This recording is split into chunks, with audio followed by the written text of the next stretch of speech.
expanded at constant pressure till its volume is doubled. It then undergoes an adiabatic change until the temperature returns to its initial value. Determine the final pressure and volume of the gas. Also calculate work done under isobaric and adiabatic process. ठीक है, ये अपने को एक सवाल दिया हुआ है, मॉड्यूल नहीं है बेटा, पीछे देख ले। ठीक है, तो बेसिकली ये अपने को एक सवाल दिया हुआ है, ठीक है, अपने को इस क्वेश्चन को डील करना है। ध्यान से सुनिएगा। तो जब हम इसका सॉल्यूशन देखते हैं, इलस्ट्रेशन है मतलब इसका सॉल्यूशन भी है, ठीक है। तो जब हम इसका सॉल्यूशन देखते हैं तो हमें क्या दिखाई देता है कि यार यहाँ पर हमें ग्राफ बना के दिया हुआ है, ठीक है। बेसिकली ग्राफ क्वेश्चन में नहीं दिया हुआ, सॉल्यूशन में ग्राफ बना के दिया हुआ है। तो सर ग्राफ क्यों बना है? देखिए, अगर आप ग्राफ बना लेते हैं तो बेसिकली इस क्वेश्चन को डील करना थोड़ा सा इजी हो जाएगा, ठीक है। तो इसलिए इस क्वेश्चन का ग्राफ बना लेना चाहिए। नहीं बनाएंगे तब भी काम चलेगा, कोई दिक्कत नहीं है, पर अगर आप ग्राफ बना लेते हैं इस क्वेश्चन को डील करना जो है वो इजी हो जाएगा। ध्यान से देखिए मैं कैसे कर रहा हूं इसको। सबसे पहले उसने आपको बोला कि आपके पास हीलियम गैस है, हीलियम गैस के 2 मोल है, ठीक है। पहले क्या बोल रहा है कि इनिशियली जो टेम्परेचर है वो 27 डिग्री सेंटीग्रेड और वॉल्यूम जो है वो 20 लीटर है। तो मैं लिखा कि T1 जो है वो 27 डिग्री सेंटीग्रेड, केल्विन में कन्वर्ट कर रहा हूं 300 केल्विन, V1 जो है वो है 20 लीटर, ठीक है। ऐसे उसने दिया हुआ है। बोल रहा है कि आपके पास the gas is first expanded at constant pressure till its volume is doubled. मान लो मैं ग्राफ नहीं बनाता हूं, ठीक है।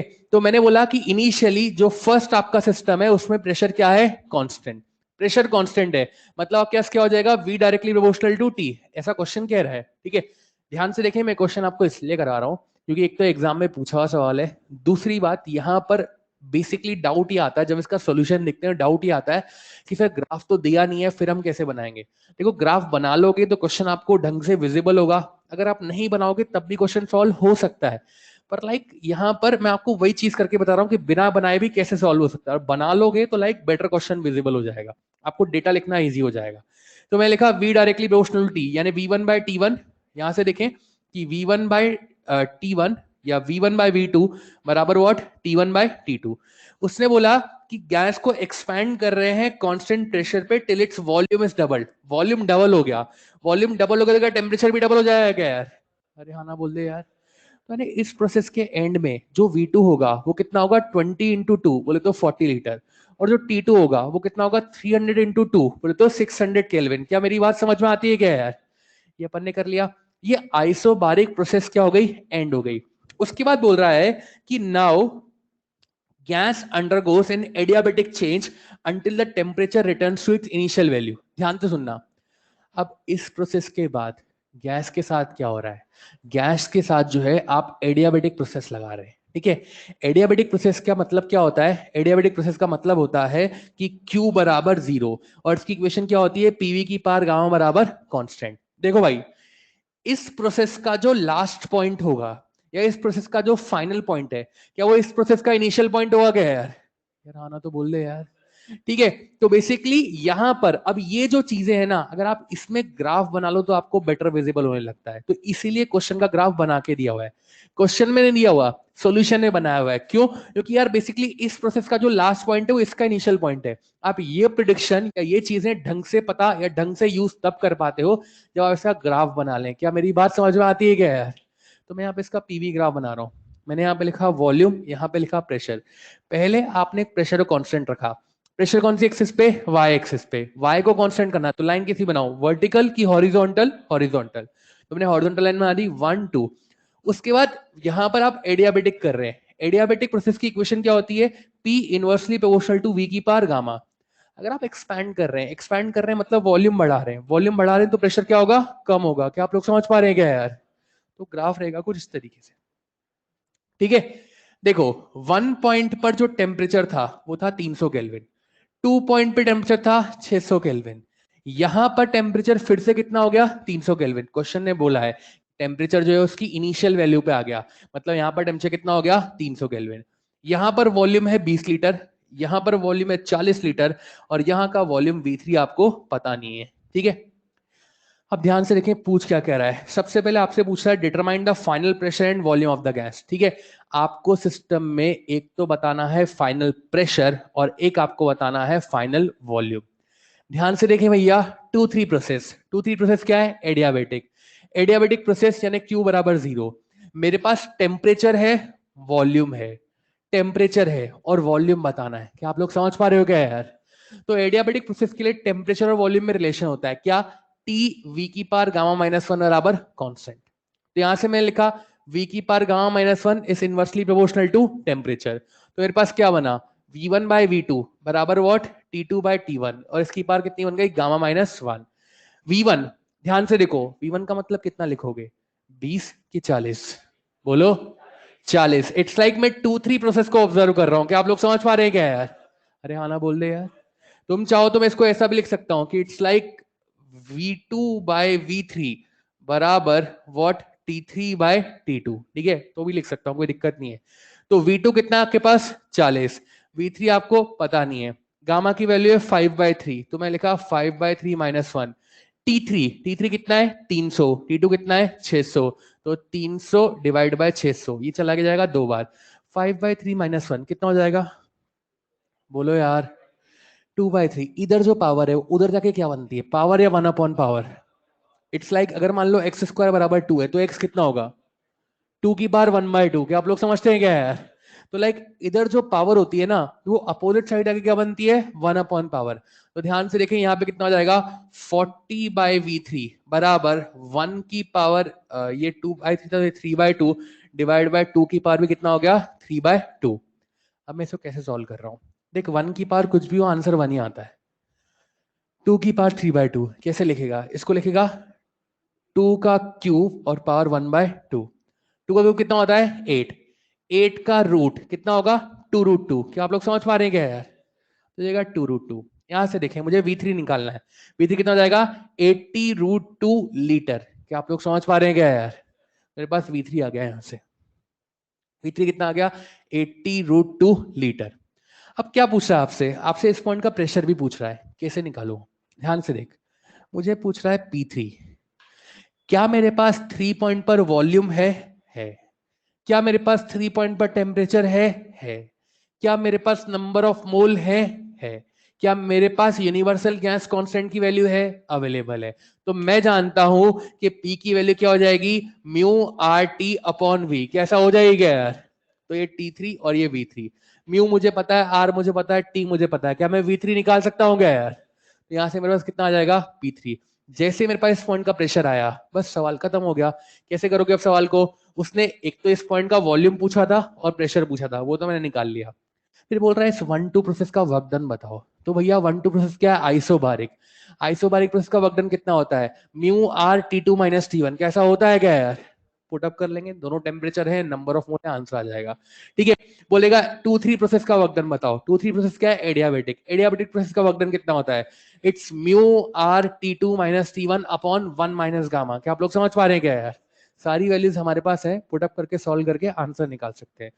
तो लाइक ये सवाल बताने की जरूरत क्या थी, ये सवाल बताने की जरूरत इसलिए थी क्योंकि अगर आप इस सवाल के सॉल्यूशन को देखते हैं तो सॉल्यूशन में आपको ग्राफ बना के दिया है। जनरली बच्चों को कंफ्यूजन आ जाता है कि सर यहाँ पर क्वेश्चन में तो ग्राफ दिया नहीं था, फिर सॉल्यूशन में ग्राफ कैसे आ गया, वो खुद बना है। क्यों बनाया है, इसलिए बनाया क्योंकि लाइक ऐसे कभी कभी ऐसा लगता है कि इस प्रोसेस का जो एंड पॉइंट है वो इस प्रोसेस का स्टार्टिंग पॉइंट है, तो कभी कभी हम जज करने में गलती कर देते हैं। जैसे मैंने यहाँ पे लिखा था पहले v1/v2 बराबर t2/t1, तो फिर हम 1-2 इसको मान लेते हैं, क्या आप मेरी बात समझ पा रहे हैं क्या यार, तो इसीलिए हम ऐसे जजमेंट में गलती कर देते हैं, इसीलिए इसका ग्राफ बना लेते हैं, तो ये थोड़ा ईजी हो जाता है, इसकी विजिबिलिटी बेटर हो जाती है, क्या आप लोग समझ पा रहे हैं क्या यार, तो इसीलिए आप चाहे तो ऐसा कर सकते हैं। बेसिकली एक सवाल और है, ठीक है, थोड़ा सा पीछे चलेंगे ना, तो एक इलस्ट्रेशन और है यहाँ पर, इलस्ट्रेशन नंबर 53, इलस्ट्रेशन नंबर 53, जिन लोगों के पास मॉड्यूल नहीं है वो अगल बगल के लोगों से देख सकते हैं, जो लोग बेच खाए मॉड्यूल अपना।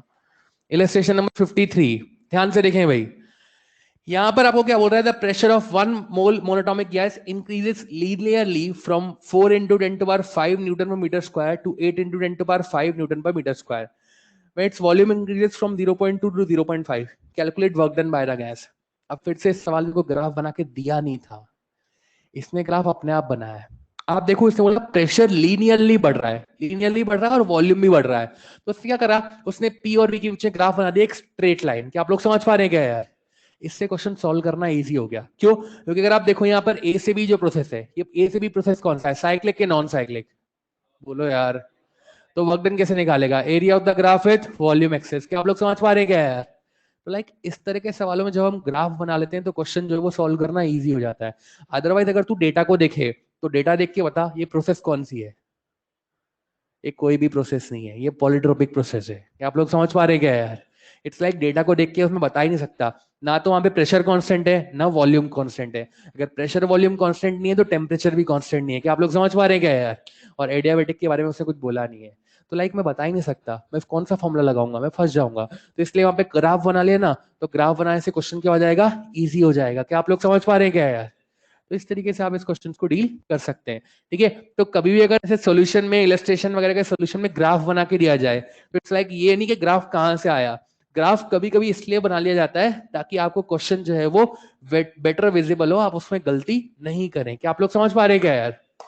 नेक्स्ट जो हमारा सेक्शन है वो क्या है, कैलोरीमेट्री। ठीक है, कैलोरीमेट्री क्या है ध्यान से सुनिएगा, इसके बारे में थोड़ा थोड़ा सा आइडिया मैं आपको पहले भी दे चुका हूं। तो आज कैलोरीमेट्री के बारे में बात करते हैं। ध्यान से सुनिएगा, कैलोरीमेट्री क्या है कि बेसिकली जब भी हम किसी सिस्टम को हीट देते हैं, ठीक है, जब भी हम किसी सिस्टम को हीट देते हैं तो उस गिवन हीट से हम दो काम करवा सकते हैं। कौन कौन से दो काम?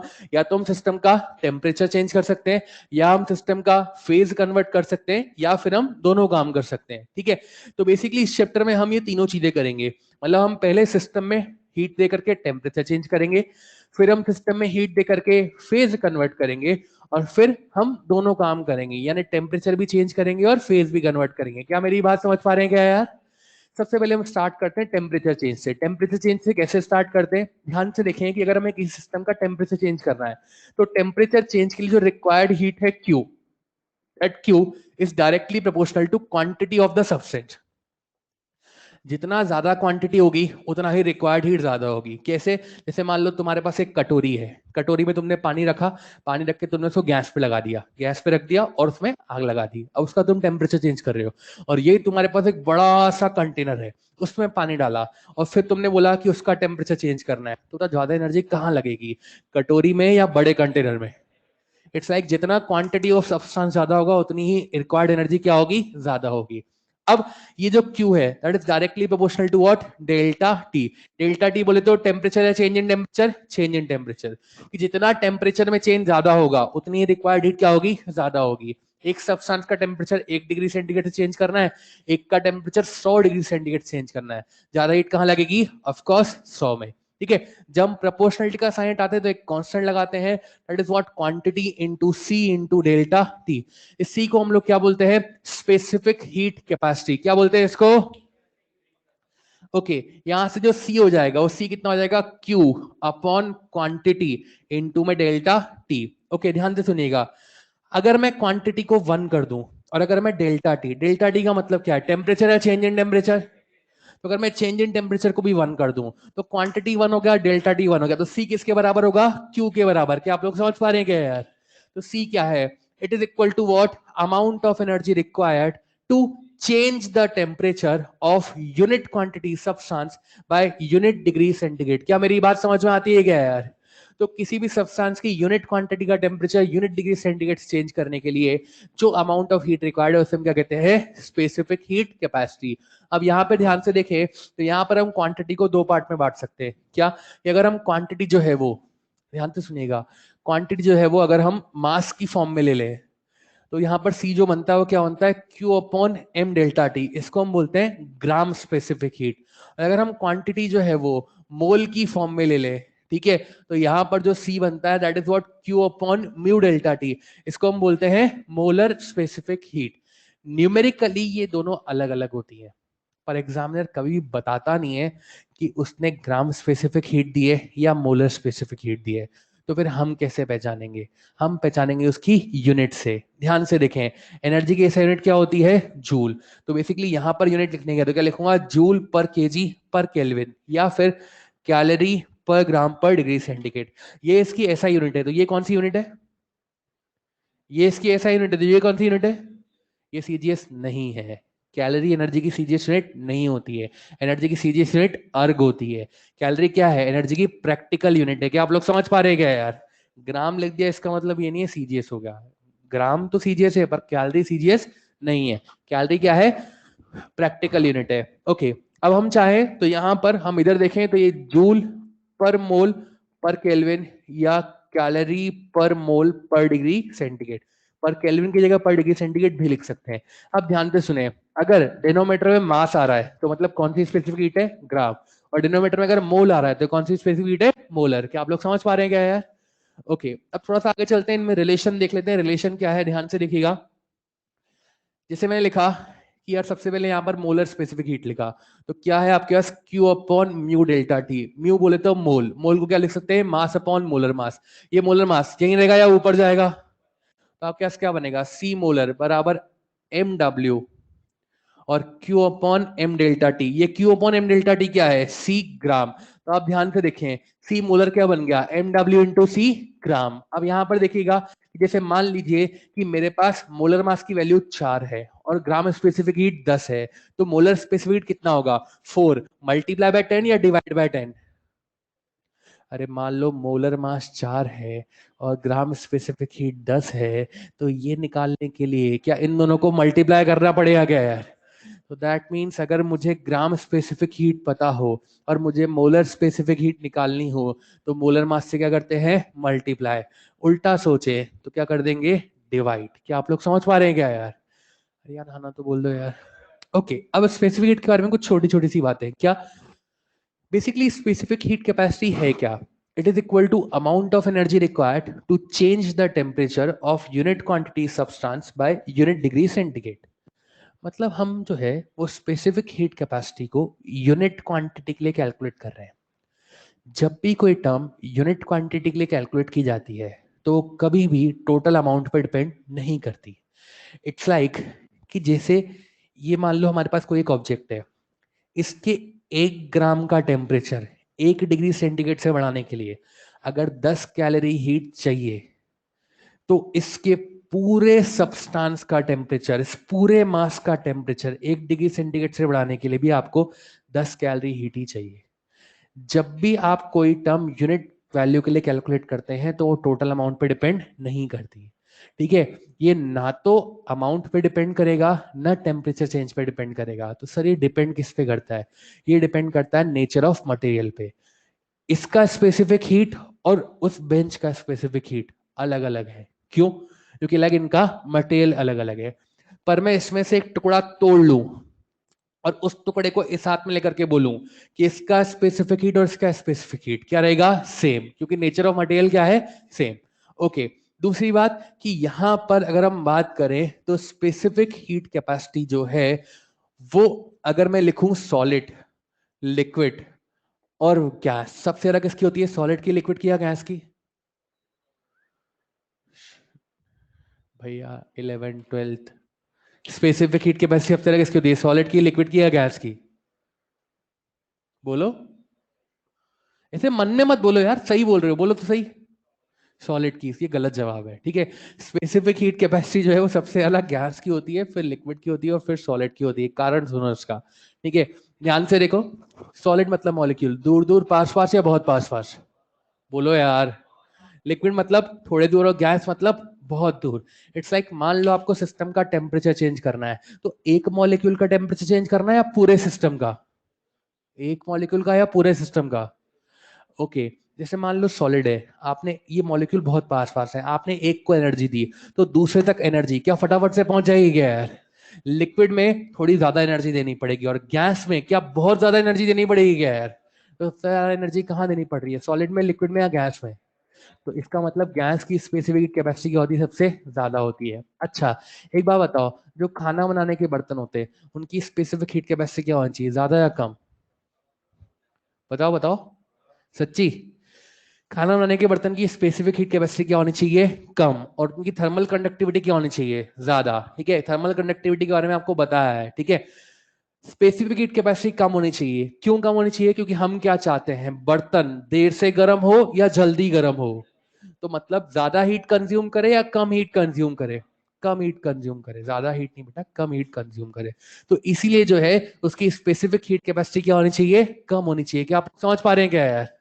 और आगे सुनिएगा। ठीक है, बेसिकली जो वाटर होता है ना, वाटर, वाटर की स्पेसिफिक हीट सबसे ज्यादा होती है, मतलब वाटर की स्पेसिफिक हीट की वैल्यू होती है 1 कैलोरी पर ग्राम पर डिग्री सेंटीग्रेड, ये सबसे ज्यादा होती है 1 कैलोरी पर ग्राम पर डिग्री सेंटीग्रेड। ठीक है, वाटर की स्पेसिफिक हीट सबसे ज्यादा है, मतलब ये जल्दी गर्म होगा या देर से गर्म होगा, देर से गर्म होगा। जिसकी स्पेसिफिक कैपेसिटी ज्यादा है ना, वो देर से ही गर्म होगा और देर से ही ठंडा होगा। क्या आप लोग समझ पा रहे हैं क्या यार? अच्छा, अब थोड़ा यूनिट यूनिट खेलते हैं, आओ इधर देखो।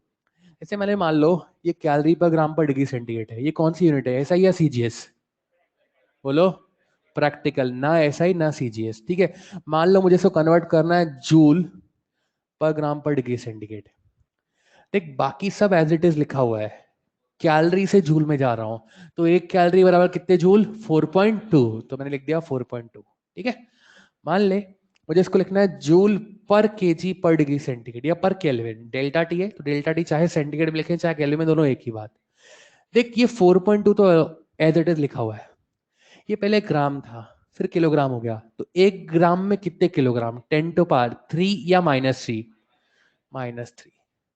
ये -3 ऊपर जाएगा तो कितना जाएगा? +3। तो 4.2 इंटू 10⁻³ कितना जाएगा? 4200। क्या आप लोग समझ पा रहे हैं क्या यार? That becomes what? 4200 जूल पर केजी पर डिग्री सेंटीग्रेड। ये कौन सी यूनिट है, एसआई की सीजीएस? ये एसआई यूनिट है। क्या आप लोग समझ पा रहे हैं क्या यार? अब मान ले मुझे इसको यहाँ पे लिखना है किलो कैलोरी पर केजी पर डिग्री सेंटीग्रेड, कितना लिखूं?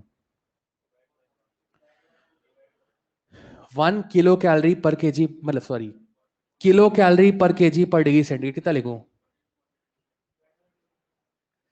देख बेटा, ये कैलोरी है, कैलोरी की जगह लिखा किलो कैलोरी, तो एक कैलोरी में कितने किलो कैलोरी? 10⁻³ फिर एक ग्राम में कितने किलोग्राम? 10⁻³ के 10⁻³ 10⁻³ कट जाएगा क्या यार? इट्स लाइक 1, कुछ भी चेंज नहीं होगा। देख ऊपर भी के लगाया नीचे भी के लगाया तो कोई फर्क नहीं पड़ा। यहां पर क्या था, ये ऊपर जूल था, नीचे किलोग्राम लगाया तो फर्क पड़ा। लाइक अगर मैं यहां पे ऐसा लिखता, जैसे मान ले कहानी थी 4.2 जूल पर ग्राम पर डिग्री सेंटीग्रेड, इसको मैं लिखना चाहता हूं मान ले किलो जूल पर किलोग्राम पर डिग्री सेंटीग्रेड, तो बता कोई फर्क पड़ेगा या नहीं पड़ेगा? ऊपर भी के लगा दिया नीचे भी के लगा दिया, कोई फर्क नहीं पड़ेगा। क्या आप लोग समझ पा रहे हैं क्या यार? तो दैट वुड बी सेम 4.2। ठीक है, कोई फर्क नहीं पड़ेगा। चलिए यूनिट याद रखनी क्या? बिल्कुल भी नहीं, ये कन्वर्ट करना आना चाहिए आपको। क्या आप लोग समझ पा रहे हैं क्या यार? अब यहां से देखें, कंक्लूड कर लेते हैं हम चीजों को थोड़ा सा। क्या कि यार जैसे मान लीजिए जब भी सिस्टम का टेम्परेचर चेंज कर रहे हैं, जब भी सिस्टम का टेम्परेचर चेंज कर रहे हैं तो जो हीट लगेगी Q, वो Q कितना लगेगी? या तो mc डेल्टा टी या Q बराबर म्यू सी डेल्टा टी। अगर यहाँ पर m लिखा है तो ये C कौन सा है? Gram specific heat. अगर यहाँ पर म्यू लिखा है तो C कौन सा है? Molar specific heat. क्या आप लोग समझ पा रहे हैं क्या यार? ठीक है, अच्छा जब भी सिस्टम का टेम्परेचर चेंज होगा तो इतनी हीट लिखी जाएगी, या तो एम सी डेल्टा टी या म्यू सी डेल्टा टी। ठीक है, अब तरह तरह के सवाल बनते हैं, यहाँ पर आपको एम पता होगा, सी पता होगा, डेल्टा टी पता होगा, आपको क्यू निकालना है। ठीक है, ध्यान क्या रखना है? सिर्फ और सिर्फ यूनिट्स का। ठीक है, अब इसमें एक टाइप के सवाल और बनते हैं, क्या कि जैसे मान लो आपको बोला जाए एक बुलेट है, ठीक है, एक बुलेट जो है वो 20 स्पीड से चल रही है। ठीक, ये किसी टारगेट से टकराती है और टारगेट से टकरा करके इसकी स्पीड जो है वो यू हो जाती है। ठीक है, ये u जो है, ये मान लो v जो है वो मान लो 50 मीटर पर सेकंड थी और u जो है वो मान लो 20 मीटर पर सेकंड है। तो बताओ स्पीड बढ़ गई या कम हो गई? तो काइनेटिक एनर्जी बढ़ गई या कम हो गई? गेन की लॉस? लॉस। बोल रहा है कि जो काइनेटिक एनर्जी में लॉस हुआ वो सिस्टम में हीट में कन्वर्ट हो रहा है और उस हीट से सिस्टम का टेम्परेचर चेंज हो रहा है। तो बताओ सिस्टम में कितना टेम्परेचर चेंज होगा? तो ध्यान से सुनना, जब भी सिस्टम का टेम्परेचर चेंज होगा तो Q बराबर कितना लिखा जाएगा? M C delta T. कितना लिखा जाएगा? M C delta T. तो मैं लिख दिया Q बराबर what? M C delta T. आपको सिस्टम का टेम्परेचर चेंज करना है तो कुछ एनर्जी देनी पड़ेगी। एनर्जी आएगी कहां से? ये एनर्जी लॉस्ट काइनेटिक एनर्जी से आ रही है। क्या आप लोग समझ पा रहे हैं क्या यार? It's what? Half M V square और हाफ एम यू स्क्वायर, इन दोनों का एडिशन की subtraction? Subtraction equals what? M C delta T. अब देख, इसने v दिया हुआ है मीटर पर सेकंड में, इसने u भी दिया हुआ है मीटर पर सेकंड में। मान ले ये कभी कभी ऐसे क्वेश्चन में पता क्या करता है, ऐसे क्वेश्चन में बेवकूफ बनाता है, लिखेगा c की वैल्यू है 0.125 जूल पर ग्राम पर डिग्री सेंटीग्रेड, और जनरली हम लोग फ्लो में यही यूज कर लेते हैं। आपको यूज नहीं करनी है। क्यों? क्योंकि भैया ये यहाँ पर ग्राम है, मास की एसआई यूनिट क्या होती है? केजी। क्या आप लोग समझ पा रहे हैं क्या यार? तो आपको उसको कन्वर्ट करना पड़ेगा। क्या आप लोग समझ पा रहे हैं क्या यार? यार हाँ ना तो बोल दो यार। ठीक है, ऐसे हाँ बोलते हैं बेटा। ठीक है, अब ध्यान से सुनिएगा। एक सवाल इसमें और पूछता है, एक सवाल इसमें और क्या पूछता है, जैसे बोलता है कि यार आपके पास मान लीजिए एक बॉल है। ठीक है, आपके पास यहाँ पर एक मान लीजिए बॉल है। ठीक है, वो बॉल है मान लीजिए h1 हाइट पर है। ठीक है, आई टकराई और टकरा करके h2 हाइट पे चली गई। तो बताओ पोटेंशियल एनर्जी बढ़ गई या कम हो गई? बोलो। बोल रहा है कि जो लॉस है वो सिस्टम का टेम्परेचर चेंज कर रहा है, तो लॉस कितना होगा? M G H two minus H one या H one minus H two. बराबर क्या लिख देंगे? टेम्परेचर चेंज कर रहा है तो एम सी डेल्टा डी ऐसा लिख देंगे क्या यार? और ध्यान क्या रखना है? सिर्फ और सिर्फ यूनिट्स। क्या आप लोग समझ पा रहे हैं क्या यार? ठीक है, तो जब जब सिस्टम का टेम्परेचर चेंज होगा क्यू बराबर कितना लिखा जाएगा? M C delta T. एक सवाल कर लेते हैं, आपके मॉड्यूल निकाल लीजिए जल्दी से। एक्सरसाइज 1 क्वेश्चन नंबर, मॉड्यूल में एक्सरसाइज नंबर 1 क्वेश्चन नंबर, एक सेकेंड ना,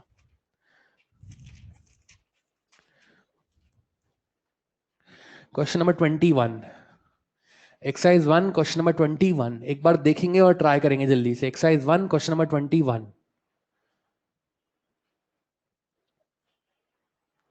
exercise 1 question number 21। Last page. बेटा मॉड्यूल नहीं है, लेके आना चाहिए ना मॉड्यूल। सॉरी, मॉड नहीं लाया वो तो मुझे पता है ना बेटा, बट लेके आना चाहिए ना। अच्छा मिला ही नहीं। Exercise 1 question number 21।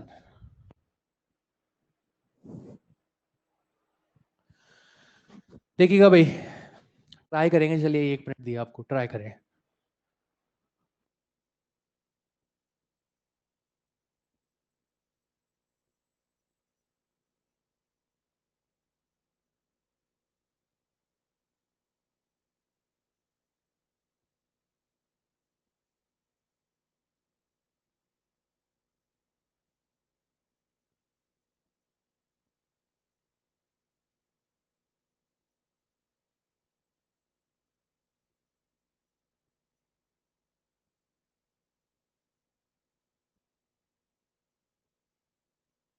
देखिएगा ध्यान से। एक्सरसाइज 1 क्वेश्चन नंबर 21 क्या कह रहा है आपको? आपको बोल रहा है कि यार यहां पर आपके पास दो 5 केजी के मास हैं, एक 5 केजी और ये दूसरा 5 केजी। दोनों कितनी हाइट पर है? कुछ 10 मीटर हाइट पर है। ठीक है, तो हमने बोला 10 मीटर हाइट पर है। बोल रहा है कि ये ऊपर से नीचे आ रहे हैं, तो ऊपर से नीचे आकर के एक व्हील को डिस्टर्ब करते हैं, और व्हील जो है वो यहाँ पर 2 केजी वाटर को डिस्टर्ब कर रहा है। तो देखो, डिस्टर्ब कर रहा का मतलब क्या है कि लाइक ये जो मासेस है ये अपनी एनर्जी दे रहे हैं व्हील को, और व्हील एनर्जी किसको दे रहा है? वाटर को। तो क्या इनडायरेक्टली मासेस अपनी एनर्जी वाटर को दे रहे हैं क्या यार? यार हम तो बोल रहे यार। भाई मास ने एनर्जी दी व्हील को और व्हील ने दी वाटर को, तो इनडायरेक्टली वाटर को एनर्जी किसने दी? व्हील ने या मास ने? मास ने। तो यार मास के पास कितनी एनर्जी है? M G H plus M G H, बोले तो 2 times of M G H. कैसा हो जाएगा क्या यार? तो यहाँ पर कितना हो जाएगा? That is equal to what? 2 times of M G H. ये एनर्जी किसको मिल रही है? वाटर को मिल रही है, और वाटर के साथ क्या हो रहा है? Temperature change. तो अगर वाटर का टेम्परेचर चेंज होगा तो क्यू बराबर क्या लिखेंगे? M C delta T. और वाटर का मास आपको यहाँ पर दिया हुआ है 2 केजी, और ये मास दिया हुआ है 5 केजी। जनरली ऐसे सवालों में मास कट जाता है, ठीक है, पर यहां पर मास नहीं कट रहा है। ठीक है, तो ये ध्यान रखिएगा। It's like 2 times of 5 into G into H बराबर मास ऑफ वाटर कितना है? 2। अब स्पेसिफिक हीट ऑफ वाटर कितनी होती है? 1 कैलोरी पर ग्राम पर डिग्री सेंटीग्रेड। क्या मेरी बात समझ में आती है क्या यार? पर मैं 1 यहाँ पर नहीं रखूंगा। क्यों नहीं रखूंगा? क्योंकि यार भैया सब कुछ एसआई में चल रहा है, तो स्पेसिफिक हीट के लिए डालेंगे 4200। क्या आप लोग समझ पा रहे हैं क्या यार? लाइक डेल्टा टी आपको निकालना है, तो आप इसको सॉल्व कर लेंगे, आपके पास क्या आ जाएगा? आंसर आ जाएगा। क्या आप लोग समझ पा रहे हैं क्या यार? तो लाइक एक पैटर्न तो होता है सवालों का ये वाला। अब एक पैटर्न और होता है क्या? गीजर वाले सवाल, गीजर या हीटर वाले सवाल।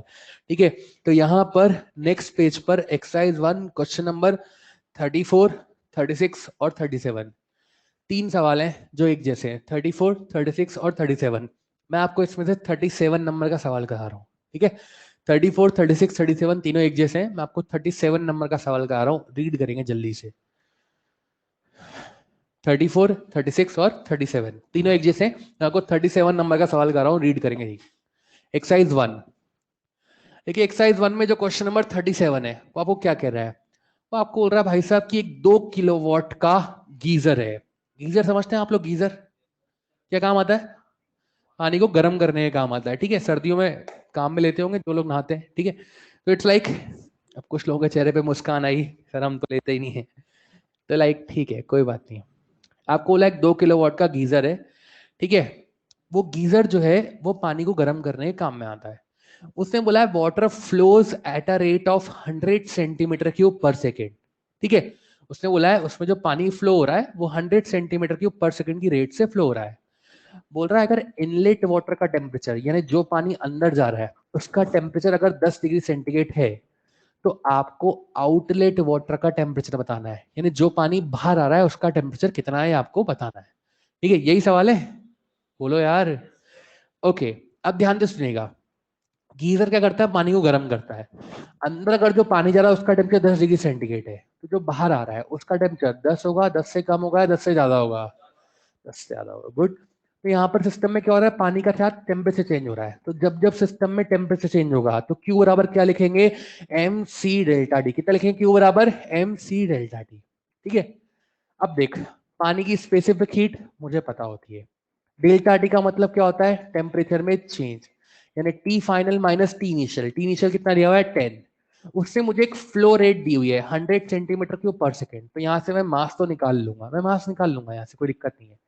बस एम है, सी है, टी इनिशियल है, टी फाइनल मुझे निकालना है। कहीं से क्यू पता लग जाए तो क्या मेरा काम बन जाएगा क्या यार? अब क्यू कैसे निकाले? देख, उसने मुझे पावर दी हुई है, पावर दी हुई है। कितनी दी है पावर? 2 × 10⁻³ joule per second. कैसे दी हुई है क्या यार? यार हाँ ना तो बोल दे यार। पर सिस्टम ने एक लाइन और लिख के दी है उसमें कि इसकी जो एफिशिएंसी है वो 80% है, मतलब जो 80% पावर है वो हीट में कन्वर्ट हो रही है। क्या आप मेरी बात समझ पा रहे हैं क्या यार? तो इट्स लाइक सिस्टम में पावर इनपुट तो इतना है, पर जो पावर यूज में आ रही है वो कितनी है? 2 × 10⁻³ × 80/100। गिवन पावर का, इनपुट पावर का 80%। क्या आप लोग समझ पा रहे हैं क्या यार? ऐसा क्वेश्चन ने बोला है उसकी एफिशिएंसी 80% है, तो यहां पर ये पावर आ रही है यूज में। तो यार देख, जब जब आपको क्वेश्चन में, ध्यान से सुनिएगा, जब जब आपको क्वेश्चन में एनर्जी की जरूरत हो और क्वेश्चन में पावर दी हो, तो हम लोग तब तब पावर को क्या लिखते हैं? Energy upon time. जब जब क्वेश्चन में एनर्जी की जरूरत हो और क्वेश्चन में पावर दी हो, तो हम लोग तब तब पावर को क्या लिखते हैं? Energy upon time. अब ध्यान से देखिए, यहाँ पर दो पावर है, एक तो P और एक P यूज्ड। तो मुझे यहाँ पर इस Q/T के सामने क्या लिखना चाहिए? P या P यूज्ड? क्योंकि मेरे जो काम आ रही है मुझे वही चाहिए। क्या मेरी बात समझ पा रहे हैं क्या यार? तो यहाँ पर मैंने लिख दिया P यूज्ड, तो यहाँ से Q कितना हो जाएगा? P यूज्ड इनटू में टाइम, ठीक है। अब ध्यान से देखिए, क्यू की कहानी तो सॉल्व हो गई। अब मैं मास की तरफ चलता हूं, ठीक है। उसने मुझे एक टर्म दी हुई है 100 सेंटीमीटर क्यूब पर सेकेंड। सीसी पर सेकेंड लिखा हुआ उसने। सीसी का मतलब होता है सेंटीमीटर क्यूब। बता, सेंटीमीटर क्यूब किसकी यूनिट होती है? वॉल्यूम। तो उसने मुझे क्या दिया हुआ है? ये दिया हुआ है वॉल्यूम पर यूनिट टाइम। मुझे तो एम चाहिए। मैं जानता हूं सिर्फ और सिर्फ वाटर के लिए, ओनली फॉर वाटर, जो 1 सेंटीमीटर क्यूब होता है वो किसके बराबर होता है? 1 ग्राम। क्या आप लोग समझ पा रहे हैं क्या यार? सिर्फ वाटर के लिए 1 सेंटीमीटर क्यूब क्या होता है? 1 ग्राम। तो इस 100 सेंटीमीटर क्यूब पर सेकेंड को मैं कितना लिख सकता हूँ? 100 ग्राम पर सेकेंड। क्या आप लोग समझ पा रहे हैं क्या यार? अब बता कि एक ग्राम किसकी यूनिट होती है? मास की। सेकेंड किसकी यूनिट होती है? टाइम की। तो ये मुझे क्या दिया हुआ है? एम या M upon T? M upon T. Sir हमको तो क्या चाहिए? एम। तो टी को मल्टीप्लाई कर दो, तो एम कितना हो जाएगा आपके पास? 100 × T ग्राम। क्या आप लोग समझ पा रहे हैं क्या यार? आप चाहें तो टाइम को 1 सेकेंड भी मान सकते हैं, कोई दिक्कत नहीं है, पर लाइक हमने टी से मल्टीप्लाई कर दिया, कट जाएगा बाद में। अब देख, अब वो क्यू बराबर एम सी डेल्टा टी। अब देखना भाई, क्यू को तो हमने क्या लिखा? पावर यूज इनटू में टी। यहां से कितना हो गया? पावर यूज कितना है? 2 × 10⁻³ इंटू 80/100 बराबर है एम। एम कितना है? 100 × T। ये ग्राम में है, हम सब कुछ एसआई में लेके चल रहे हैं, तो यहाँ पर इसको ग्राम में लिखेंगे या किलोग्राम में? किलोग्राम में। तो हमने लिखा 100 × T इंटू 10⁻³ किलोग्राम। सी बोले तो स्पेसिफिक हीट कैपेसिटी कितना डालेंगे वाटर का? 1 की 4200, 4200, तो 4200 इंटू T - 10। अब इसको सॉल्व कर लो। सबसे पहले देखो T और ये टी चला जाएगा, यहाँ पर था ना Q P use into T, तो ये तो चला जाएगा। उसके बाद आगे सॉल्व करते हैं, देख ये और ये चला गया, फिर 1 0 1 0 और ये 100 चला गया, यहाँ से कितना बचा 8 2 16, तो 16 बराबर 10 to power minus 3 into 4200 into T minus 10। देखना भैया, देख 10 टू पावर माइनस थ्री का मतलब क्या होता है, डिवाइड बाय 1000, ठीक है, ये डिवाइड बाय 1000, ये 2 0 से 2 0 चले गए, ठीक है, उसके बाद 2 से गया ये 8 बार और 2 से गया ये 21 बार, ठीक है, उसके बाद 21 डिवाइड बाय 10 कितना होगा 2.1, ठीक है, यहाँ से देखना इस 2.1 को नीचे उतार रहा हूँ, 8 डिवाइड बाय 2.1 बराबर टी माइनस 10। देखो भाई अगर ये 2 होता तो 8 डिवाइड बाय 2 4, 10 प्लस 4 14, बट ये क्या है 2 से थोड़ा सा ज्यादा, तो आंसर क्या आएगा 4 या 4 से कम, तो 10 प्लस 4 से कम, क्या ये 14 से थोड़ा सा कम हो जाएगा यार, ऑप्शन देख 13.8 डिग्री सेंटीग्रेड दिया हुआ है क्या यार, तो इट्स लाइक इस तरीके से क्वेश्चन को सॉल्व कर सकते हैं। तो बात क्या है, बात यहाँ पर यह है कि जब भी क्वेश्चन में आपको पावर दी हो और आपको एनर्जी के बारे में बात करी हो, आपको तब तब क्या लगाना है, power equals to energy upon time, ठीक है, इस तरीके से आप ये सवाल देख सकते हैं। एक इसको नोट करना प्लीज कर सकते हैं आप लोग, ठीक है। इसके बाद इसी में एक सवाल और है हमारे पास, जल्दी से इसको नोट कर लीजिए अगर कर रहे हैं तो।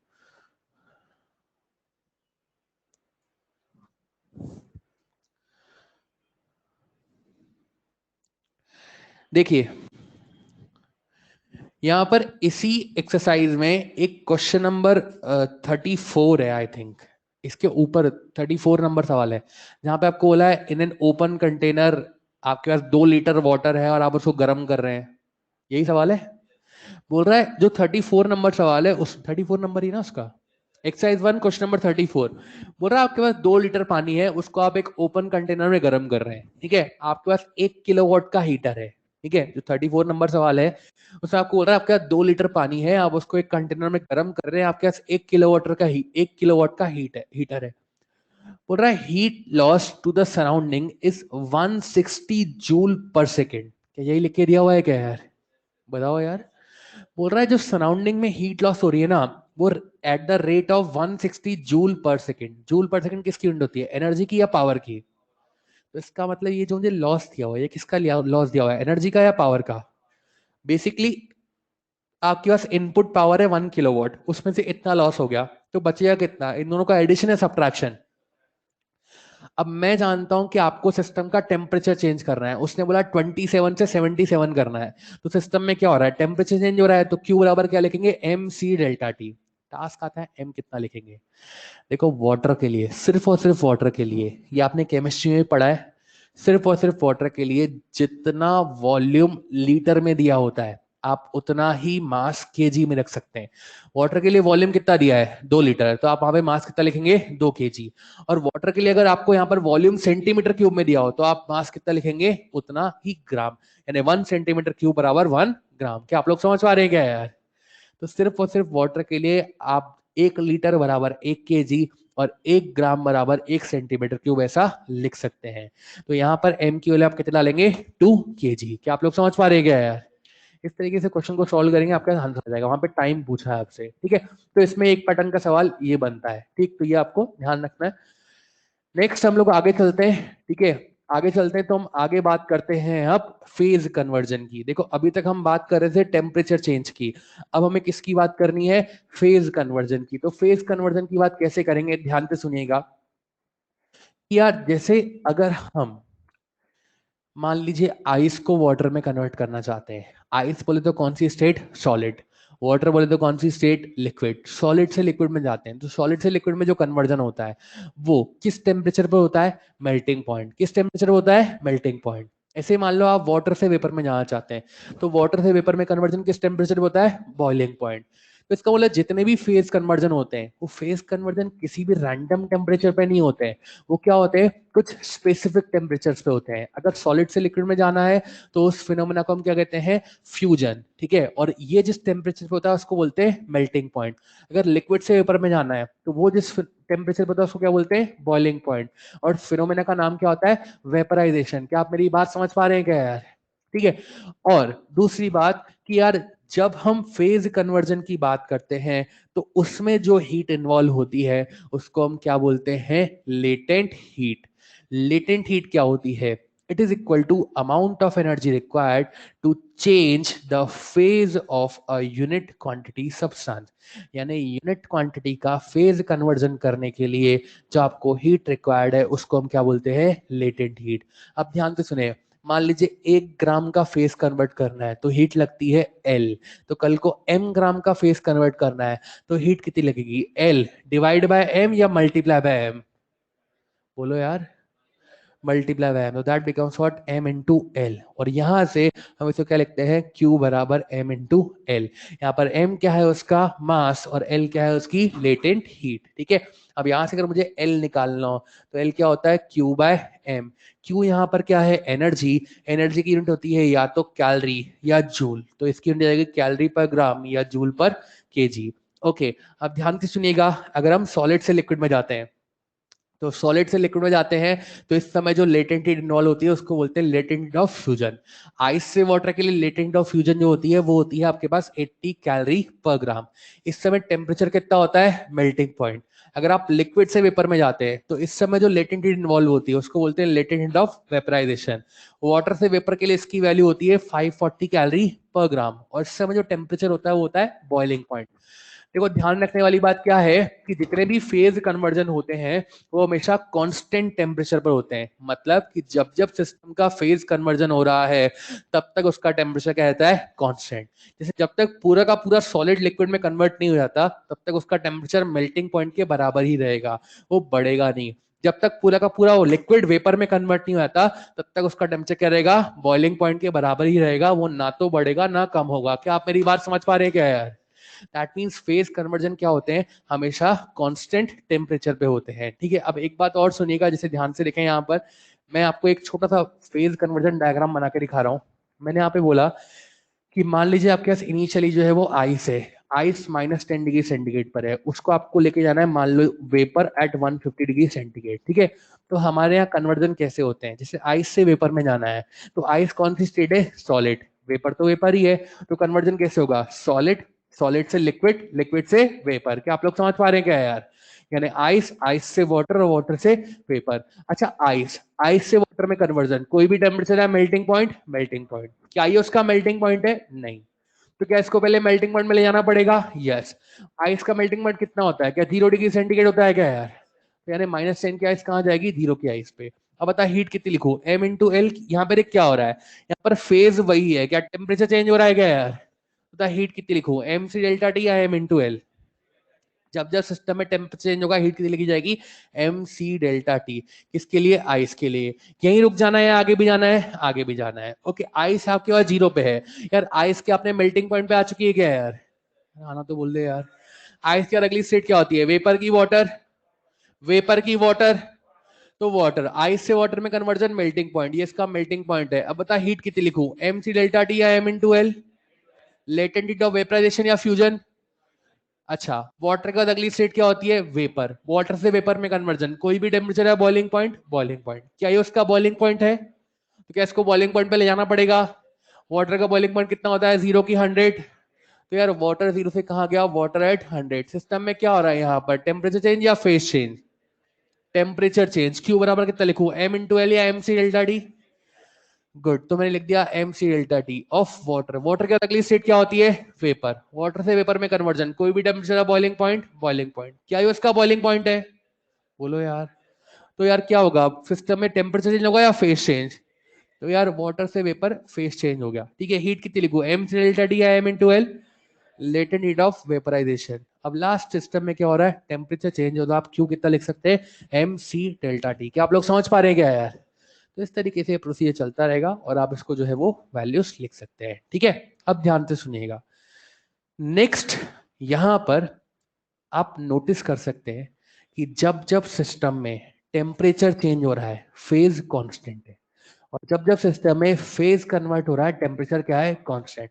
यानी फेज कन्वर्जन के समय टेम्परेचर क्या रहता है, हमेशा कांस्टेंट। क्या आप लोग समझ पा रहे हैं क्या यार? अब एक सवाल लिखिए, 50 gram ice, 50 gram ice is present in a container 50 gram ice is present in a container at minus 20 degrees centigrade. At minus 20 degrees centigrade. Find heat required. Find heat required to melt 28 gram ice. Find heat required to melt 28 gram ice. इसका मतलब क्या है कि आपको 50 में से सिर्फ 28 gram ice को मेल्ट करना है. मेल्ट करना है मतलब उसको किस में कन्वर्ट करना है? वाटर में. क्या आप लोग मेरी बात समझ पा रहे क्या यार?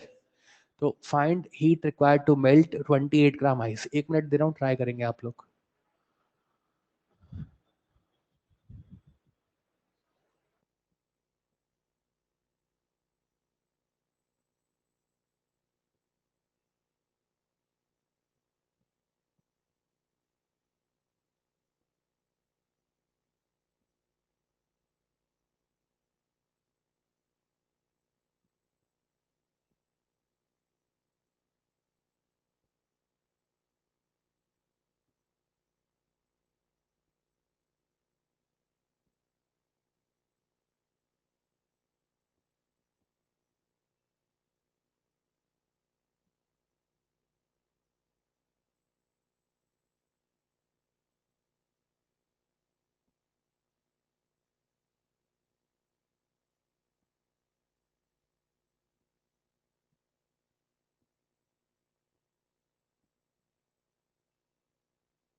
हम लोग देख, हमने बोला हमारे पास इनिशियली थी आइस. आइस थी -20 पे. ठीक है, हमें इसमें मेल्ट करना है. मेल्ट करना है मतलब इसको वाटर में कन्वर्ट करना है, और टेम्परेचर कुछ भी नहीं दिया जाए तो क्या मान लेते हैं? 0. तो एक -20 की आइस है. आइस से वाटर में कन्वर्जन, मेल्टिंग पॉइंट. क्या ये उसका मेल्टिंग पॉइंट है? नहीं. तो -20 की आइस कहाँ जाएगी? पहले 0 की आइस पे. तो हम बोलेंगे आइस है 0 पे चली गई. ओके, यहीं रुक जाना है या आगे भी जाना है? आगे भी जाना है. तो आइस से वाटर में कन्वर्जन होगा अब. ठीक है, तो आइस से वाटर में कन्वर्जन होगा. तो यहाँ पे सिस्टम में टेम्परेचर क्या रहेगा? कांस्टेंट. यहाँ पे हीट कितनी लिखी जाएगी? mc डेल्टा टी, और यहाँ पे m इंटू एल. अब ध्यान से सुनिएगा यार, हमारे पास इनिशियली कंटेनर में 50 ग्राम आइस है. कोई बोला यहाँ पर हमें 28 ग्राम आइस को मेल्ट करना है. कोई बोलेगा सर यहाँ पे m के लिए 28 ले लो, क्योंकि आपको तो सिर्फ 28 को ही मेल्ट करना है ना. तो देख, अगर मैं यहाँ पर m के लिए 28 ले लेता हूँ तो कहानी क्या है? जैसे मान ले मैं लिखा है m के लिए 28 इंटू सी कितना है मेरे पास? 0.5. डेल्टा टी कितना है? 20. मेरे पास आएगा 280 कैलोरी. ठीक है, तो यहाँ पे देख, मान ले मेरे पास इनिशियली कंटेनर में 50 ग्राम आइस थी जिसका टेम्परेचर था कुछ -20 डिग्री सेंटीग्रेड. अगर मैं इसको 280 कैलोरी हीट दे देता हूं तो अब इसकी स्टेट क्या बनेगी? अब इसकी स्टेट ये बनेगी कि इसमें से जो है वो 28 ग्राम आइस कहाँ आ चुकी है? 0 डिग्री सेंटीग्रेड पे. प्लस 22 ग्राम आइस कहाँ है? अभी भी -20 डिग्री सेंटीग्रेड पे. ध्यान से सुनिए. अब जब हम इसको फेज कन्वर्जन के लिए और हीट देंगे, तो जैसे मान ले मैंने इसको x कैलोरी हीट दे दी, तो ये हीट अगर मैं ये सोचता हूं कि इस आइस को मिल जाएगी तो ये गलत है. ये हीट पहले किसको मिलेगी? इस 22 ग्राम आइस को. देखो यार, हीट हमेशा पहले उसके पास जाती है जिसको रिक्वायरमेंट ज्यादा है. यहाँ पर रिक्वायरमेंट ज्यादा किसको है? यहाँ पर रिक्वायरमेंट ज्यादा है -20 की आइस को. क्या आप लोग समझ पा रहे क्या यार? इट्स लाइक तुम खुद सोचो कि अगर मान लो सिस्टम में अगर मैं अब ये हीट दूंगा, तो अगर ये हीट मान लो अगर इस ऊपर वाली आइस को मिलती, यानी 0 की आइस को मिलती, तो उसके साथ क्या होता? उसके साथ फेज कन्वर्जन होता. तो आपके मिक्सचर में पता है स्टेट क्या रहती है? कि एक तो आपके पास आइस है जो कि -20 पर है, और एक आपके पास आइस है जो वाटर में कन्वर्ट हो गई. ऐसा प्रैक्टिकली पॉसिबल नहीं है. आपके सिस्टम में फेज कन्वर्जन तब तक स्टार्ट नहीं होगा जब तक पूरी की पूरी आइस जो है वो कहाँ ना आ जाए? 0 पे ना आ जाए. क्या मेरी बात समझ में आती है क्या यार?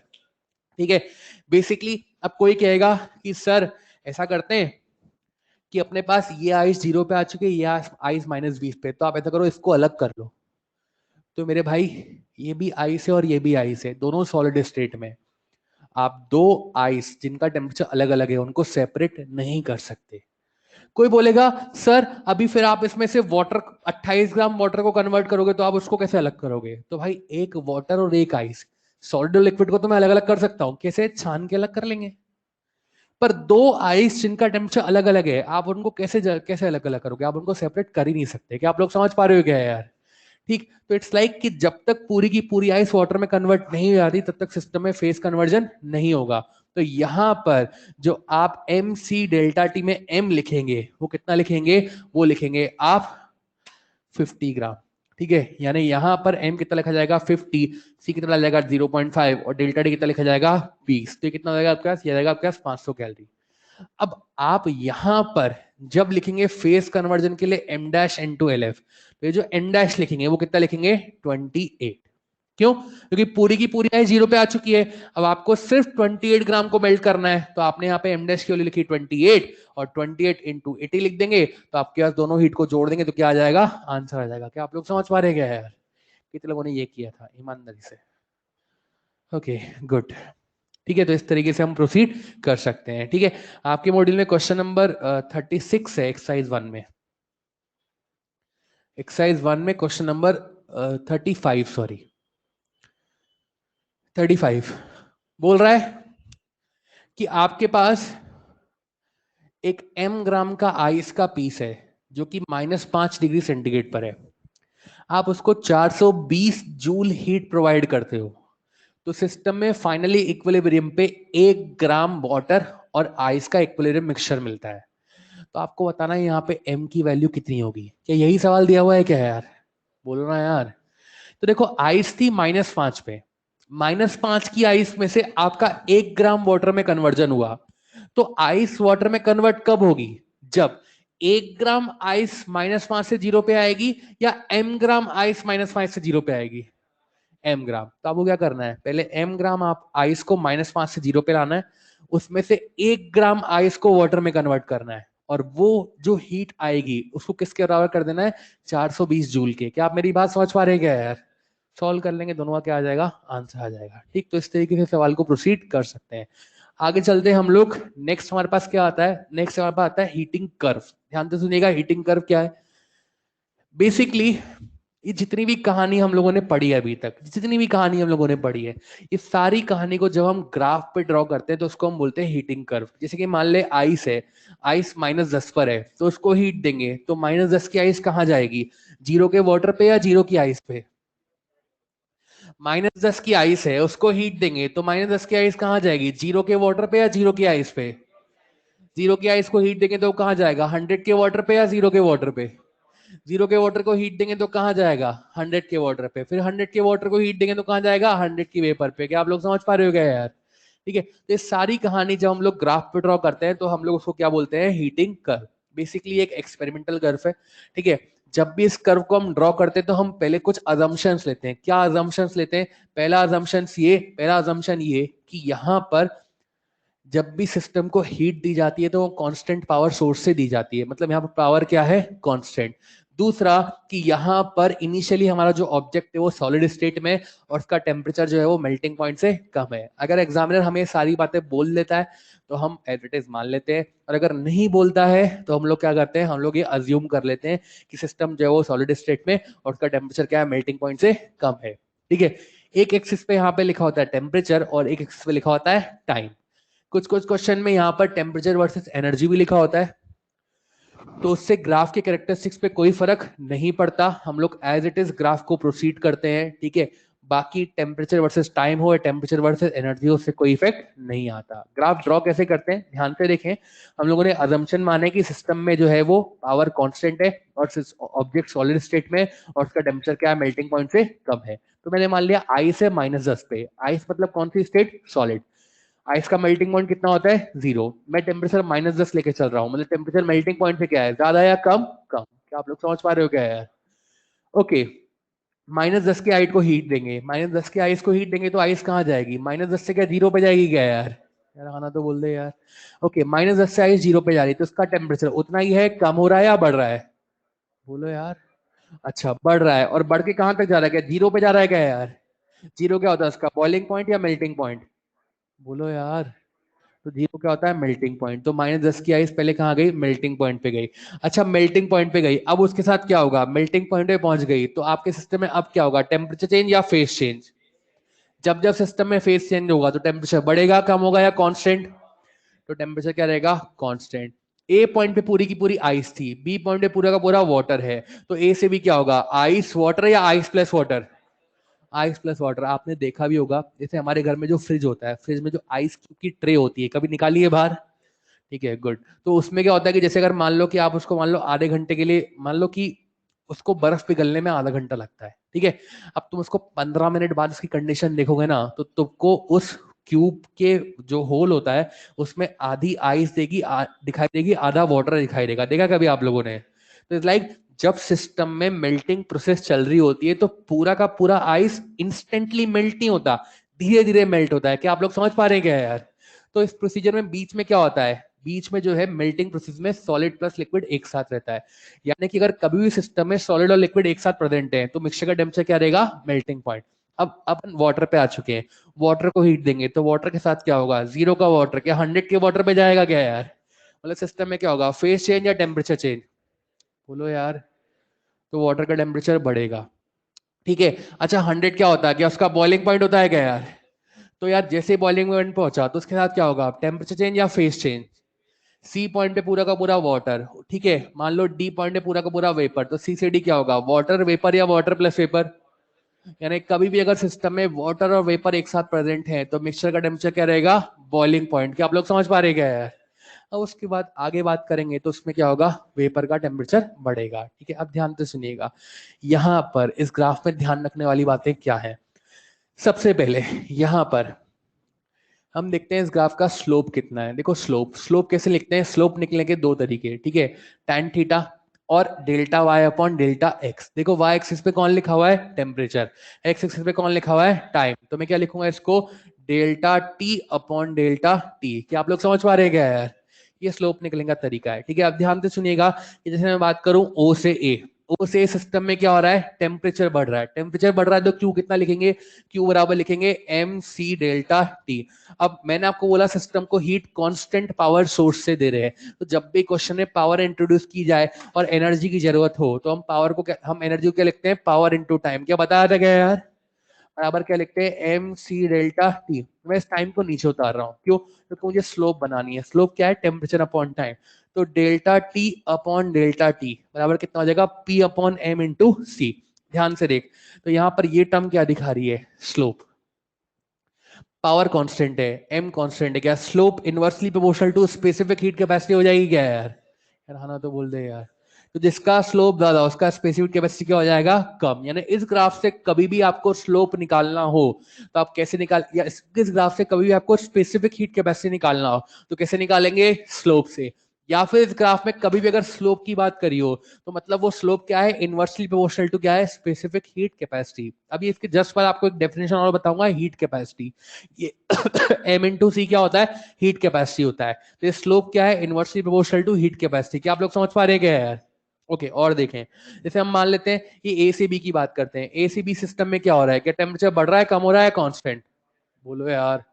तो क्यू बराबर क्या लिखो, एम सी डेल्टा टी या M into L, M into L. Q को क्या लिखते हैं, पावर इंटू टाइम, तो पी इंटू डेल्टा टी। ध्यान से देख, यहाँ पर पी कांस्टेंट है, एम कांस्टेंट है, तो क्या latent heat directly proportional to time दिखाई दे रहा है क्या यार? ये टाइम कौन सी एक्सेस पे, वाई एक्सेस पे या एक्स एक्सेस पे, एक्स एक्सेस पे। इसका मतलब अगर इस ग्राफ से आपको लेटेंट हीट निकालनी हो तो latent heat directly proportional to क्या हो जाएगा, length of graph on X axis, ठीक है।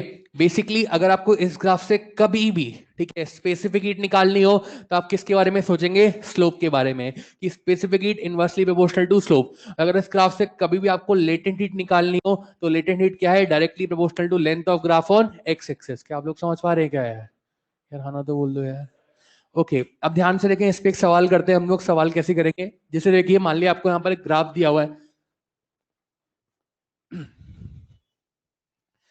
यहां पर आपको एक ग्राफ दिया हुआ है, यहाँ पर लिख के दिया हुआ है टाइम, यहाँ पे लिख के दिया हुआ है टेम्परेचर। यहाँ पे टेम्परेचर लिख के दिया हुआ है 80 डिग्री सेंटीग्रेड, यहाँ पे लिख के दिया हुआ है मान लो 30 डिग्री सेंटीग्रेड, ठीक है। और यहाँ पर आपको लिख के दिया हुआ है ए, बी और डी, ठीक है। ये आपको लिख के दिया हुआ है 4 मिनट और ये आपको लिख के दिया मान लो 2 मिनट, ठीक है, यहाँ पे आपको बोला है एल और सी का रेशियो बताना है। एल जो है यहाँ पर लेटेंट हीट है और सी जो है यहाँ पर स्पेसिफिक हीट है। ध्यान से देखो, टेम्परेचर 80 से 30 हो रहा है, मतलब टेम्परेचर बढ़ रहा है या कम हो रहा है? तो ये क्या है, हीटिंग कर्व या कूलिंग कर्व? Cooling curve. ये क्या है, कूलिंग कर्व। तो इस कूलिंग कर्व में आपको एल और सी का रेशियो बताना है। यहाँ पर एल जो है वो लेटेंट हीट है और सी जो है वो स्पेसिफिक हीट है। अब तुम खुद देख लो क्या हो रहा है। और हाँ, पावर आपको कांस्टेंट बोल के दी हुई कि पावर कांस्टेंट है, मान लो पावर कांस्टेंट है। ऐसे नहीं भी दिया हो तो तुम खुद मान लो कि पावर कांस्टेंट है। ये 2 मिनट और वो 4 मिनट, आपको बोला है पावर जो है वो कांस्टेंट है। तो देखें, ये आपको बोला है कर्व है, आपको एल और सी का रेशियो बताना है। एल लेटेंट हीट है और सी जो है वो स्पेसिफिक हीट है। सॉरी, 1/, जोर से बोल बेटा, 20। देखते हैं।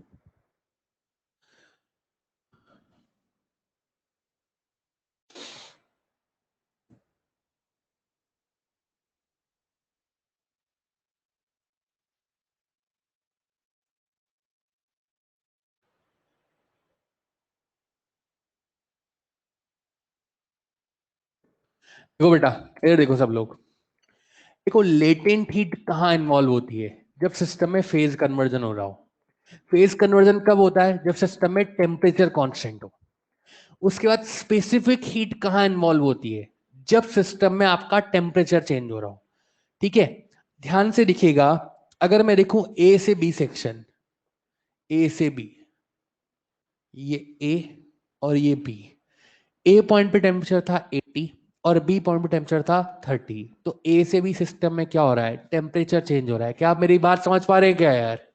तो जब जब सिस्टम में टेम्परेचर चेंज होगा तो Q बराबर कितना लिखेंगे? M C delta T.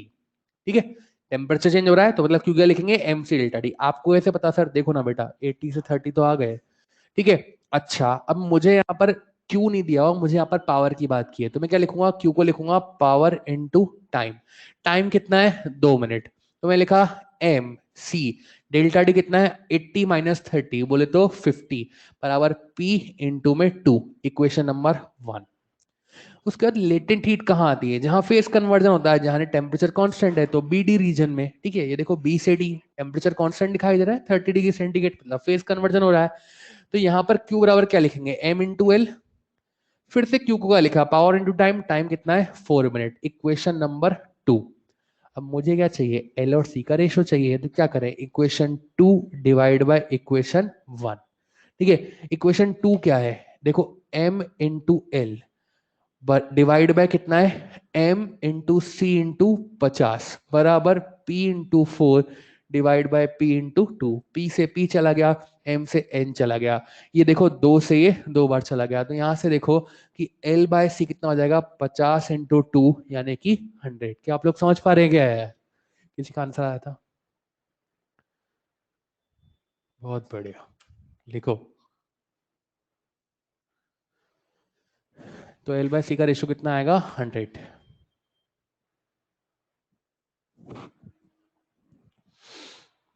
ठीक है, तो इस तरीके से हम इसको देख सकते हैं।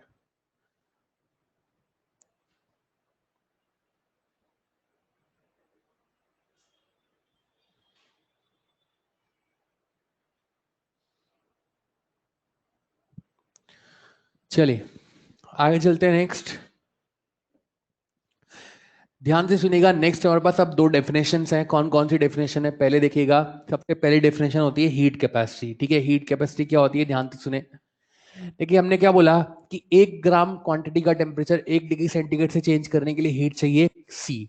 तो एम ग्राम का टेम्परेचर 1 डिग्री सेंटीग्रेड से हीट कितनी चाहिए होगी? एम इंटू सी। 1 ग्राम का टेम्परेचर 1 डिग्री सेंटीग्रेड से चेंज करना है तो हीट चाहिए सी। तो एम ग्राम का टेम्परेचर अगर 1 डिग्री सेंटीग्रेड चेंज करना है तो हीट कितनी चाहिए? एम इंटू सी। और एम इंटू सी को हम लोग क्या बोलते हैं? Heat capacity. ठीक है, अब ध्यान से देखें, स्पेसिफिक हीट कैपेसिटी जो थी वो क्वांटिटी ऑफ सब्सटेंस पे डिपेंड नहीं करती थी, पर ये जो हीट कैपेसिटी है ये क्वांटिटी पे डिपेंड कर रही है। एम आ रहा है, क्वांटिटी पे डिपेंड कर रही है। अच्छा, अब ध्यान से देखिएगा, तो यहां पर अगर मैं इसकी यूनिट लिखने जाऊं तो मास की यूनिट क्या होती है? ग्राम या किलोग्राम। ठीक है, और सी की यूनिट क्या होती है? कैलोरी पर ग्राम पर डिग्री सेंटीग्रेड। तो ग्राम पे ग्राम चला गया तो इसकी यूनिट क्या बन गई? कैलोरी पर डिग्री सेंटीग्रेड। या फिर मैं इसको जूल पर केल्विन ऐसा भी बोल सकता हूं। ये बात ध्यान रखिएगा कि यार कभी कभी, देखिए कभी कभी क्वेश्चन में क्या है, जैसे वो लैंग्वेज में आपको लिख के देता है कि specific heat capacity of the substance is 5 calorie पर डिग्री सेंटीग्रेड। उससे लैंग्वेज में बोला स्पेसिफिक हीट कैपेसिटी, पर वैल्यू लिख के दी 5 कैलोरी पर डिग्री सेंटीग्रेड। मतलब आपको वैल्यू किसकी दी है, स्पेसिफिक हीट कैपेसिटी की या हीट कैपेसिटी की? समझ रहे हैं आप, ये ध्यान रखिएगा, ठीक है। इट्स लाइक कि हो सकता है कि कभी आपको लैंग्वेज में तो बोले specific heat capacity, per unit में वैल्यू लिख के दे हीट कैपेसिटी की, तो आपको जो यूनिट में दिया हो गया वो सही मानना है। क्या आप मेरी बात समझ पा रहे हैं क्या यार? ओके, ध्यान से देखें क्या होगा इससे। जैसे मान लो कि मैं Q बराबर क्या लिखता हूँ, एम सी डेल्टा टी, तो एम इंटू सी को कंबाइन क्या लिख सकते हैं, एच सी। तो क्या बन गया, Q बराबर एच सी इंटू में डेल्टा टी। कभी कभी ऐसे बोलता है, अच्छा ये m जो है ये क्वांटिटी है और ये c क्या है, स्पेसिफिक हीट। ये स्पेसिफिक हीट किस पे डिपेंड करती है, नेचर ऑफ मटेरियल, ठीक है। कभी कभी सवालों में क्या बोल देता है, आपको लेता है आपके पास दो स्फेरिकल ऑब्जेक्ट है, उनका मटेरियल सेम है, एक की रेडियस r है, एक की रेडियस 2r है, तो उनकी हीट कैपेसिटी का रेशियो बताओ। तो ध्यान से सुनिएगा, दो स्फेरिकल ऑब्जेक्ट, उनका मटेरियल सेम, एक की रेडियस r, एक की रेडियस 2r, तो हीट कैपेसिटी का रेशियो बताना। तो हीट कैपेसिटी कितनी है, m इंटू सी। तो मैं क्या लिखूंगा, मैं लिखूंगा HC1 डिवाइड बाय HC2 बराबर M1C1 divide by M2C2। I said material same है, मटेरियल सेम है तो C1C2 सेम होगा, चला जाएगा। अब M कहां से निकालें, देख मैं जानता हूं मास क्या होता है, मास क्या, डेंसिटी इनटू वॉल्यूम, ऐसा लिखा जा सकता है क्या यार? तो डेंसिटी इनटू वॉल्यूम। देख भैया मटेरियल सेम तो डेंसिटी भी कांस्टेंट, तो क्या वॉल्यूम, स्फेरिकल ऑब्जेक्ट का वॉल्यूम क्या 4/3 पाई r क्यूब, ऐसा हो जाएगा यार? हाँ ना, तो बोल रहे यार। तो H C directly proportional to क्या हो जाएगा, आर क्यूब। तो हम इस तरीके से सवाल भी कर सकते हैं। अब इसी से कनेक्टेड डेफिनेशन है वाटर इक्विवेलेंट, ठीक है। ध्यान से सुनिएगा, वाटर इक्विवेलेंट क्या है। बेसिकली वाटर इक्विवेलेंट क्या होता है, ध्यान से सुनिएगा। हमने लिखा वाटर इक्विवेलेंट। देखो मान लो आपके पास कोई सब्सटेंस है, उसका मास है m, आपको पता है, उसकी स्पेसिफिक कैपेसिटी है C, आपको पता है, उसका टेम्परेचर चेंज आपको डेल्टा टी से करना है, डेल्टा टी की वैल्यू भी आपको दी हुई है। तो उसका टेम्परेचर चेंज अगर आपको डेल्टा टी से करना है तो उसके लिए हीट कितनी लगेगी, Q बराबर एम सी डेल्टा टी। क्या आप लोग मेरी बात समझ पा रहे हैं क्या यार? M आपको पता था, C आपको पता था, डेल्टा टी आपको पता था, तो क्या आप Q की वैल्यू निकाल सकते हैं क्या? यस, आप Q की वैल्यू निकाल सकते हैं। इसका मतलब Q भी आपको पता है। अब ये हीट मुझे पता लग गई, यानी इतनी ही हीट से मैं डेल्टा टी टेम्परेचर चेंज करना चाहता हूं। किसका, वाटर का। ये हीट मेरे को पता है, डेल्टा टी मेरे को पता है, तो इतनी ही हीट से वाटर के जितने मास का टेम्परेचर मैं डेल्टा टी से चेंज कर पा रहा हूं, that amount of water is known as water equivalent for that particular object. मतलब कि अगर किसी सब्सटेंस के m मास का टेम्परेचर डेल्टा टी से चेंज करने के लिए आपको Q हीट लगती है, तो उतनी ही हीट से वाटर के जितने मास का टेम्परेचर आप डेल्टा टी से चेंज कर पा रहे हैं, that amount of water is known as water equivalent. बोले तो यहां पर आपको ये अमाउंट ऑफ वाटर कैलकुलेट करना है। यानी कि अगर मान लीजिए मास 10 ग्राम आता है, तो 10 ग्राम वाटर का टेम्परेचर डेल्टा टी से चेंज करने के लिए आपको उतनी ही हीट खर्च हो रही है जितना इस ऑब्जेक्ट का टेम्परेचर डेल्टा टी से चेंज करने के लिए आपको हीट खर्च हो रही थी। बोले तो इतना अमाउंट ऑफ वाटर इक्विवेलेंट है इस सब्सटेंस के। देखो एक टर्म होती है इक्वल और एक टर्म होती है इक्विवेलेंट। इक्विवेलेंट का मतलब क्या है, कंपेरेबल है। क्या आप लोग मेरी बात समझ पा रहे हैं क्या यार? इक्वल नहीं है, कंपेरेबल है, कि इतना amount of water energy wise comparable है इस सब्सटेंस के, ठीक है। अब ध्यान से देखें इसकी वैल्यू कैसे निकालेंगे। देखो दोनों के लिए Q इक्वल है, तो मैं लिखा यहां पर Q सब्स या Q वाटर बराबर Q सब्सटेंस। वाटर के लिए Q कितना लिखेंगे, MW/CW delta T, mass of water, specific heat of water delta T. Substance के लिए कितना लिखेंगे, MC delta T, delta T चले गए।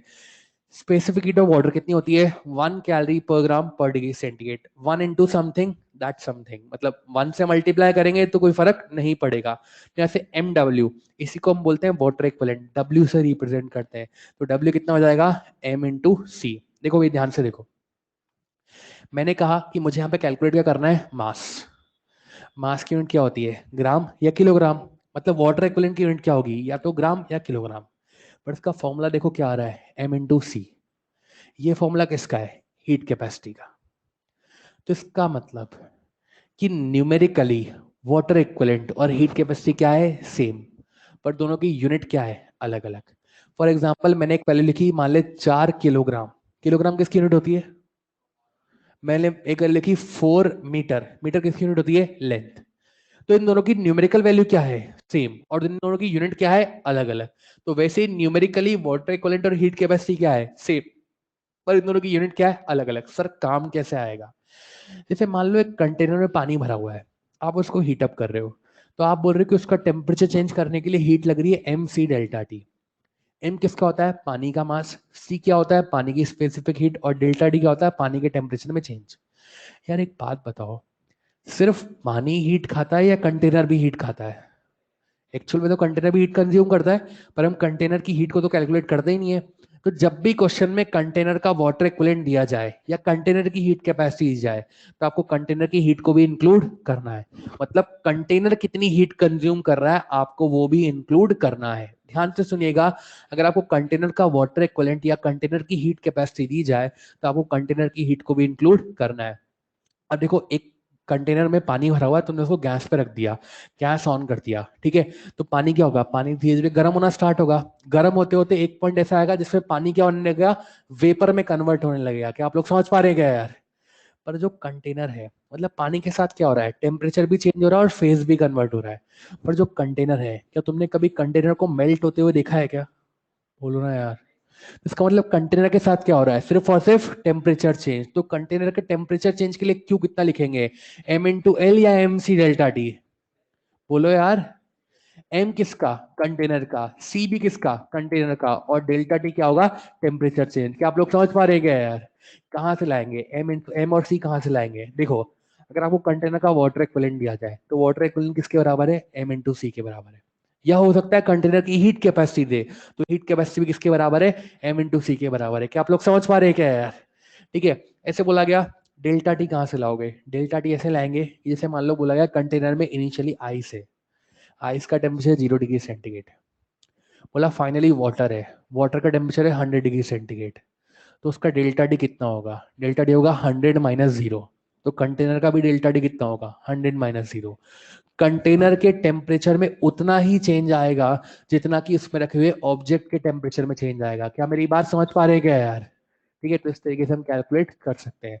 अब ध्यान से सुनिएगा, नेक्स्ट हमारे पास का लास्ट टॉपिक है क्या, principle of calorimetry. Principle of calorimetry क्या कहता है कि जब आप दो सब्सटेंस को मिक्स करते हैं, तो दो सब्सटेंस को मिक्स करते हैं, तो इन दैट केस एक सब्सटेंस हीट को लॉस करता है और एक सब्सटेंस हीट को गेन करता है।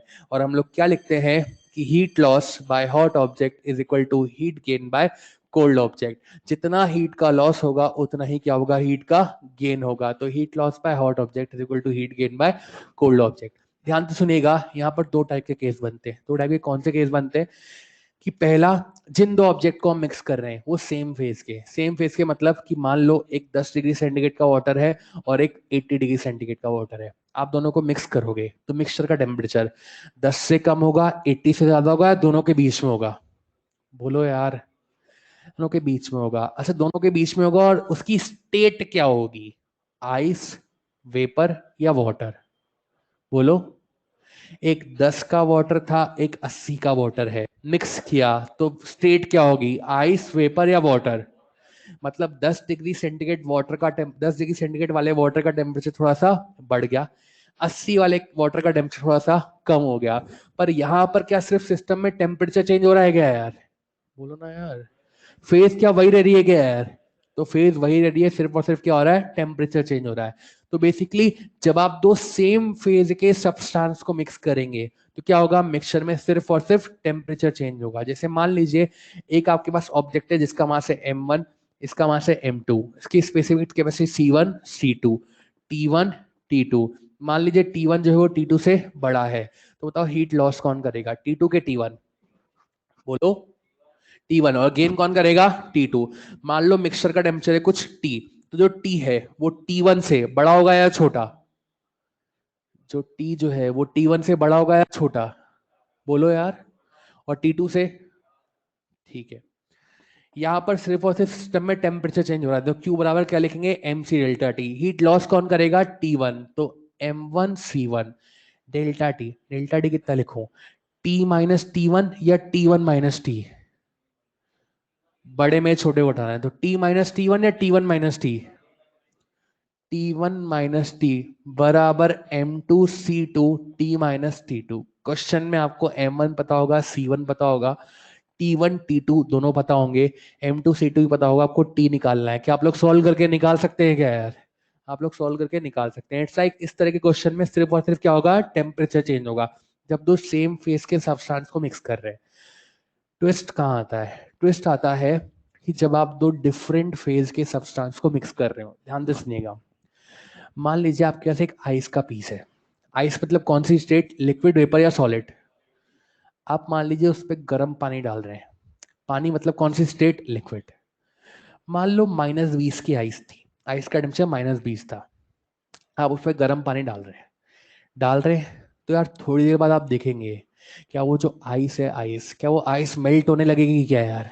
यार हाँ ना तो बोल दो यार। आइस मेल्ट हो रही है मतलब आइस के साथ क्या हो रहा है? टेम्परेचर चेंज या फेस चेंज? Face change. अच्छा, आइस के साथ फेस चेंज कैसे हुआ होगा? आइस -20 पे थी, तो -20 की आइस पहले कहाँ आई होगी? 0 के आइस पे। फिर 0 का आइस किस में कन्वर्ट हुआ होगा? वाटर में। क्या आप लोग समझ पा रहे हो क्या यार? यानी यहाँ पर आइस के साथ क्या हो रहा है? टेम्परेचर भी चेंज हो रहा है और फेज भी कन्वर्ट हो रहा है। क्या आप मेरी बात समझ पा रहे हैं क्या यार? तो यहाँ पर जब टेम्परेचर चेंज होगा तो Q बराबर क्या लिखेंगे? MC delta T। और जब फेज कन्वर्ट होगा तो Q बराबर क्या लिखेंगे? M into L। That means कि जब दो डिफरेंट फेज के ऑब्जेक्ट को मिक्स करेंगे तो सिस्टम में क्या होगा? टेम्परेचर भी चेंज हो सकता है, फेज भी चेंज हो सकती है, और दोनों काम भी हो सकते हैं। क्या आप मेरी बात समझ पा रहे हैं क्या यार? That depends. अब इस तरह के सवालों को हम कैसे डील करते हैं? इस तरह के सवालों को हम डील करते थे, आपने शायद पढ़ा होगा एक रेफरेंस टेम्परेचर मान करके। याद आ रहा है आप लोग को? यार आपने पढ़ा है क्या यार? कैसे पढ़ा है आपने कि सबसे पहले हम एक रेफरेंस टेम्परेचर मान लेते हैं? अगर आइस और वाटर को मिक्स कर रहे हैं तो रेफरेंस मानते हैं 0 का वाटर। अगर वाटर और वेपर को मिक्स कर रहे हैं तो 100 का वाटर। माना है आप लोगों ने? सप्लाइड रिक्वायर्ड निकाल करके सॉल्व किया आप लोगों ने? ठीक है, अब हम वैसे सॉल्व नहीं करेंगे। ठीक है, हम डायरेक्ट सॉल्व करेंगे। ठीक, देखो जब हम रेफरेंस टेम्परेचर मानते हैं ना, तो रेफरेंस टेम्परेचर मानने का मतलब ये होता है कि हम अज्यूम कर रहे हैं कि ये कंडीशन है। वो आंसर हो भी सकता है और नहीं भी हो सकता। ठीक, तो मैं अब अजम्पशन नहीं लगाऊंगा, मैं लाइक डायरेक्ट सॉल्व करूंगा। कैसे?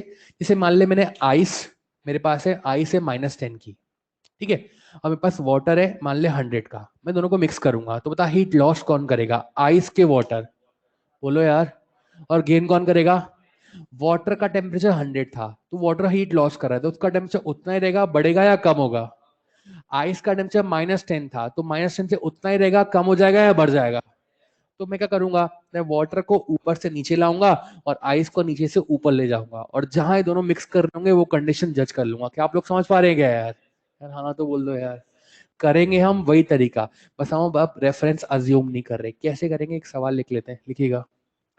5 gram ice, 5 gram ice eight -10 degree centigrade,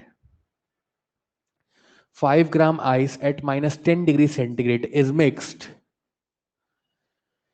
mixed with 5 gram water at 100 degree centigrade, is mixed with 5 gram water at 100 degree centigrade. Find final temperature of the mixture.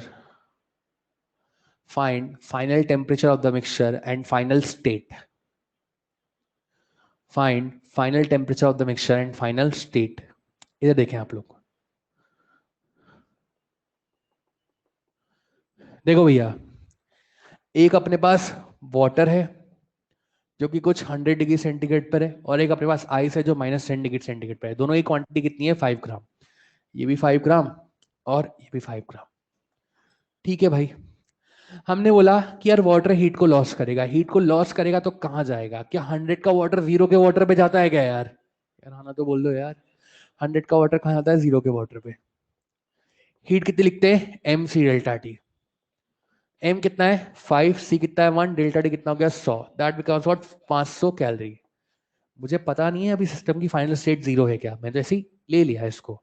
It's like कर मैं अभी भी वही रहा हूं, पर मैं प्रॉपर लिख के नहीं कर रहा, अब मैं बस जज करूंगा अपने हिसाब से। देखना भाई, सुनना। मान लो कि ये 0 पे रुक गए, तो यार वाटर ने हीट को लॉस करा, तो आगे क्या करेगा? गेन करेगा।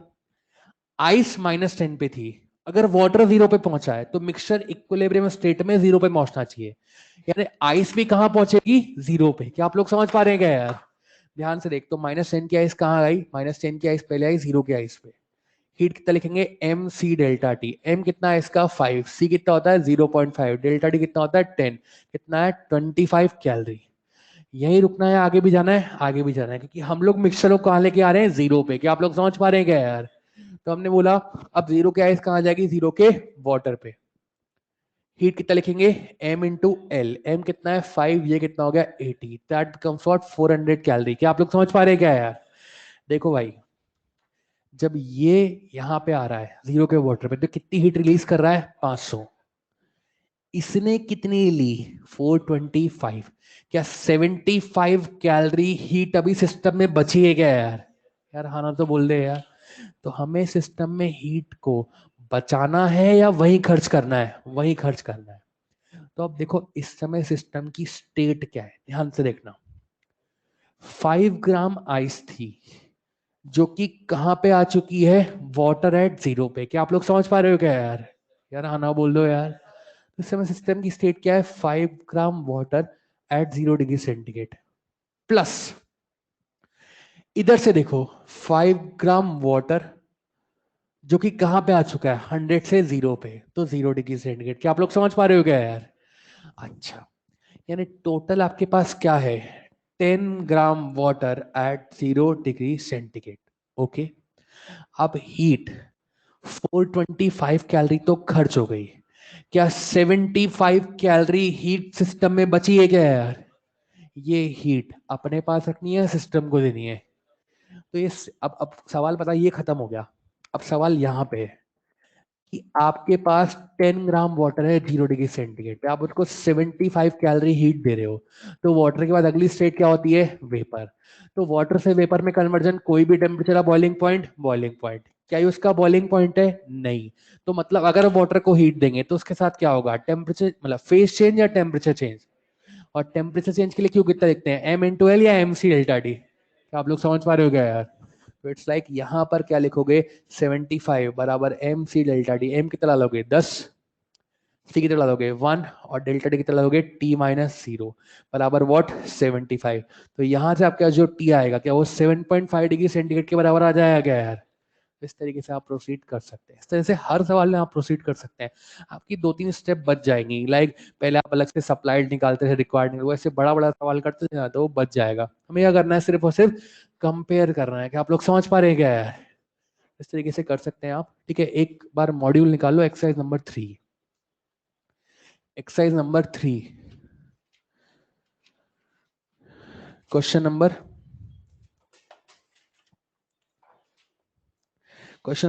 3, exercise number 3, question number 3। Exercise number 3, question number 3। देखो अब वो क्या बोला है, आपको बोला है आपके पास 16 डिग्री सेंटीग्रेड पे 1400 ग्राम वाटर है। 16 डिग्री सेंटीग्रेड पे 1400 ग्राम क्या है? आपके पास वाटर है, ऐसा क्वेश्चन बोल रहा है। आप उसमें स्टीम मिला रहे और बोल रहे हैं कि कितनी स्टीम मिलाएं जिससे फाइनली वाटर का टेम्परेचर जो है वो कितना हो जाए? 80 डिग्री सेंटीग्रेड हो जाए। क्या यही सवाल दिया हुआ है क्या यार? यार हाँ ना तो बोल दे यार। तो मैं सवालों कैसे डील करूं? सबसे पहले देख, एक वाटर है और एक वेपर है, दोनों को मिक्स कर रहे हैं। तो यहां पर ये दोनों क्या है? डिफरेंट फेस या सेम फेस? Different face. एक सब्सटेंस हीट को लॉस करेगा और एक सब्सटेंस हीट को गेन करेगा। लॉस किसने किया होगा, वाटर ने कि स्टीम ने, और गेन किसने किया होगा, वाटर ने। क्या आप लोग समझ पा रहे हैं क्या यार? तो देख, वाटर के पास क्या था, वाटर का टेम्परेचर था 16 डिग्री सेंटीग्रेड, कहां गया 80 डिग्री सेंटीग्रेड। हीट कितनी लिखी, M C delta T. M कितना है वाटर का 1400, सी कितना है 1, डेल्टा टी कितना हो गया 64। क्या आप लोग समझ पा रहे हैं क्या यार? वाटर को यहां से यहां तक पहुंचने के लिए इतनी हीट चाहिए। यही दे कौन रहा है, स्टीम। स्टीम जिसका मास मुझे पता नहीं है, जिसका टेम्परेचर मैं कितना मान लेता हूं 100 डिग्री सेंटीग्रेड। ध्यान से सुनेंगे भाई, मिक्सचर का टेम्परेचर फाइनली 80 डिग्री सेंटीग्रेड है, मतलब कि उसमें जो वाटर था उसका भी 80 हो गया, और उसमें जो स्टीम थी उसका भी कितना हो गया 80 हो गया। तो 100 की स्टीम कहां चली गई, 80 के वाटर पे। कैसे गई होगी, पहले 100 की स्टीम थी, स्टीम कहां जाएगी, पहले वाटर पे। क्या हुआ, फेस कन्वर्जन हुआ, टेम्परेचर कांस्टेंट, हीट कितनी लिखेंगे m इंटू एल वी। अब 100 का वाटर कहां जाएगा, 80 के वाटर पे। पहले यहां हीट रिलीज करी, फिर यहां हीट रिलीज करी। क्या आप लोग समझ पा रहे हैं क्या यार? और ये जो हीट रिलीज करेगी वही इसी रिक्वायरमेंट को फुलफिल कर रही है। तो यहां से देखें ये कितना हो जाएगा m इंटू 540, और ये कितना हो जाएगा m इंटू 1 इंटू 20। तो टोटल हीट कितना हो गया 560 m। इन दोनों को इक्वेट कर देंगे तो हमारे पास क्या आ जाएगा, m का आंसर आ जाएगा। क्या आप लोग समझ पा रहे हैं क्या यार? तो इट्स लाइक इस सवाल में उसने हमें ऑलरेडी फाइनल टेम्परेचर दे दिया था, तो हम दोनों को क्या करें, हम दोनों को उस स्टेट पे लेके गए और हमारा क्या आ गया, आंसर आ गया। तो इस तरीके से कैलोरीमेट्री के सवाल आप कर सकते हैं। ठीक है, नेक्स्ट इसमें जो दो टॉपिक हैं, थर्मोमेट्री और थर्मल एक्सपेंशन, ये लाइक ये फॉर्मूला बेस्ड चैप्टर्स हैं, तो इन लोग इन चैप्टर्स को आप आराम से देख सकते हैं। ठीक है, ये आप खुद करेंगे क्योंकि ये फॉर्मूला बेस्ड है। तो ये बात ध्यान रखिएगा। लेकिन अगर कितनी भी थ्योरी पढ़ लें आप, जब तक आप खुद क्वेश्चंस नहीं करते तब तक आपका काम नहीं चलेगा। तो प्लीज और कुछ नहीं कर रहे हो तो मॉड्यूल अच्छे से करें। अगर तुम्हें लगता है मैं मॉड्यूल करने का टाइम भी नहीं है, तो एटलीस्ट क्रॉप कर ले। क्रॉप मिली है आप लोग को, तो एटलीस्ट क्रॉप तो कर ही ले। ठीक है, अगर आपके पास मॉड्यूल करने का टाइम भी नहीं है, आपको लगता है नहीं यार मैं तो नहीं कर पाऊंगा, तो आप एटलीस्ट क्रॉप जरूर करें। ठीक है, आपको क्वेश्चन प्रैक्टिस करे बिना काम नहीं चलेगा। ठीक है, तो इसलिए प्लीज क्वेश्चन प्रैक्टिस जरूर करें। हीट से कम 4 सवाल उठते हैं, कम से कम 4। 4 सवाल अगर आप सही कर लेते हैं तो 45/4 की श्योरिटी मैं आपको दे सकता हूँ। अगर आप मॉड्यूल और क्रॉप कर लेते हैं, 4 सवाल कहीं नहीं जा रहे आपके। ठीक है, तो ये श्योर है, श्योर श्योर शॉर्ट 4 सही हो जाएंगे। ठीक है, तो इसीलिए 4 सवाल का मतलब होता है 10%। ये 10% की तो मैं श्योरिटी दे रहा हूँ कि सही हो सकता है। तो इसलिए देख लो, अच्छे से कर लो। ठीक है, मॉड्यूल कर लोगे तो सब बढ़िया हो जाएगा। ठीक, बाकी थर्मल एक्सपेंशन और थर्मोमेट्री आप कर लीजिएगा। ठीक है, थैंक यू। कार्नोट साइकिल, बेटा 1 मिनट रुक जा, बैठ। कार्नोट साइकिल का सीन ये है कि कार्नोट साइकिल बेसिकली क्या है, एक कार्नोट नाम के साइंटिस्ट ने हीट इंजन को एक्सप्लेन करते हुए एक साइक्लिक प्रोसेस बताई थी कि अगर आप उस साइकिल को फॉलो करें तो क्या होगा कि इंजन की एफिशिएंसी क्या आएगी, मैक्सिमम आएगी। इससे इंजन की एफिशिएंसी 100% नहीं आती है, 100% तो कभी भी नहीं आ सकती है। ठीक है, पर इससे इंजन की एफिशिएंसी मैक्सिमम आती है। ये एक थ्योरेटिकल साइकिल है, क्यों, क्योंकि यहाँ पे जो वर्किंग सब्सटेंस लिया था वो आपने आइडियल गैस लिया था। ठीक है, अब ध्यान से, कार्नोट साइकिल के अंदर 4 प्रोसेस होते हैं। 4 प्रोसेस में से 2 प्रोसेस एक्सपेंशन होते हैं, 2 प्रोसेस कंप्रेशन होते हैं। सेम 2 प्रोसेस जो है वो आइसोथर्मल होते हैं, 2 प्रोसेस जो है वो एडियाबेटिक होते हैं। ठीक है, प्रोसेस क्या है, इस तरीके से होते हैं, ये ए बी सी और डी। ठीक है, ध्यान से सुनिएगा, जो ए बी प्रोसेस है वो आइसोथर्मल एक्सपेंशन होता है। ठीक है, बी सी प्रोसेस है जो वो एडियाबेटिक एक्सपेंशन होता है। C D process again isothermal compression, और डी ए प्रोसेस क्या है, अगेन एडियाबेटिक कंप्रेशन। ठीक है, अब इंजन के अंदर क्या होता है, इंजन की वर्किंग कैसे होती है कि यार आप जो है वो हाई टेम्परेचर पर कुछ एनर्जी लेते हैं, उससे वर्क आउटपुट आता है, और फिर लो टेम्परेचर पर कुछ एनर्जी रिजेक्ट कर देते हैं। तो इस साइकिल में कैसे पता लगता है, अगर मैं देखूं ए बी प्रोसेस, तो ए बी प्रोसेस में टेम्परेचर क्या है, कांस्टेंट, मतलब डेल्टा डी कितना, 0, मतलब डेल्टा यू भी कितना हो जाएगा, 0। यहाँ पर वॉल्यूम बढ़ रहा है, वॉल्यूम बढ़ रहा है मतलब वर्क डन पॉजिटिव। मैं जानता हूं Q बराबर डेल्टा यू प्लस डब्ल्यू, तो डेल्टा यू तो जीरो है। अगर डब्ल्यू पॉजिटिव मतलब क्यू भी क्या हो जाएगा, पॉजिटिव। यानी ए बी प्रोसेस के अंदर क्यू पॉजिटिव है, सिस्टम क्या कर रहा है, हीट को एक्सेप्ट कर रहा है। ठीक है, अब अगर ए बी प्रोसेस में हीट को एक्सेप्ट कर रहा है तो सी डी प्रोसेस एग्जैक्टली उल्टा है, तो सी डी प्रोसेस में क्या करेगा, हीट को रिजेक्ट करेगा। Q1 हीट आ रही है और Q2 हीट जा रही है, तो वर्क डन कितना होगा, Q1 माइनस Q2। ठीक है, और एफिशिएंसी कितना लिखते हैं, work done upon heat input, तो W बाय Q1। अगर मान लीजिए तेरे को Q1 दिया है और तेरे को बोला जाए साइकिल से एफिशिएंसी निकालो, तो कैसे निकालेगा, बेसिकली यहाँ पर इस पीवी डायग्राम में ये जो साइक्लिक प्रोसेस का जो एरिया होता है वो हमें क्या देता है, work done of the cycle. तो हम इस तरीके से इसको लग सकते हैं। ध्यान रखने वाली बात क्या है, ध्यान रखने वाली बात यही है कि हमें अगर कोई भी साइकिल बना के दी जाए तो हमें चेक करना है कि कौन कौन सी प्रोसेस में Q जो है वो पॉजिटिव है। जहां जहां Q पॉजिटिव है वो वाली हीट निकाल करके, ठीक है, वो क्या हो जाएगा, Q इनपुट, और Q इनपुट वो तो होगा Q1।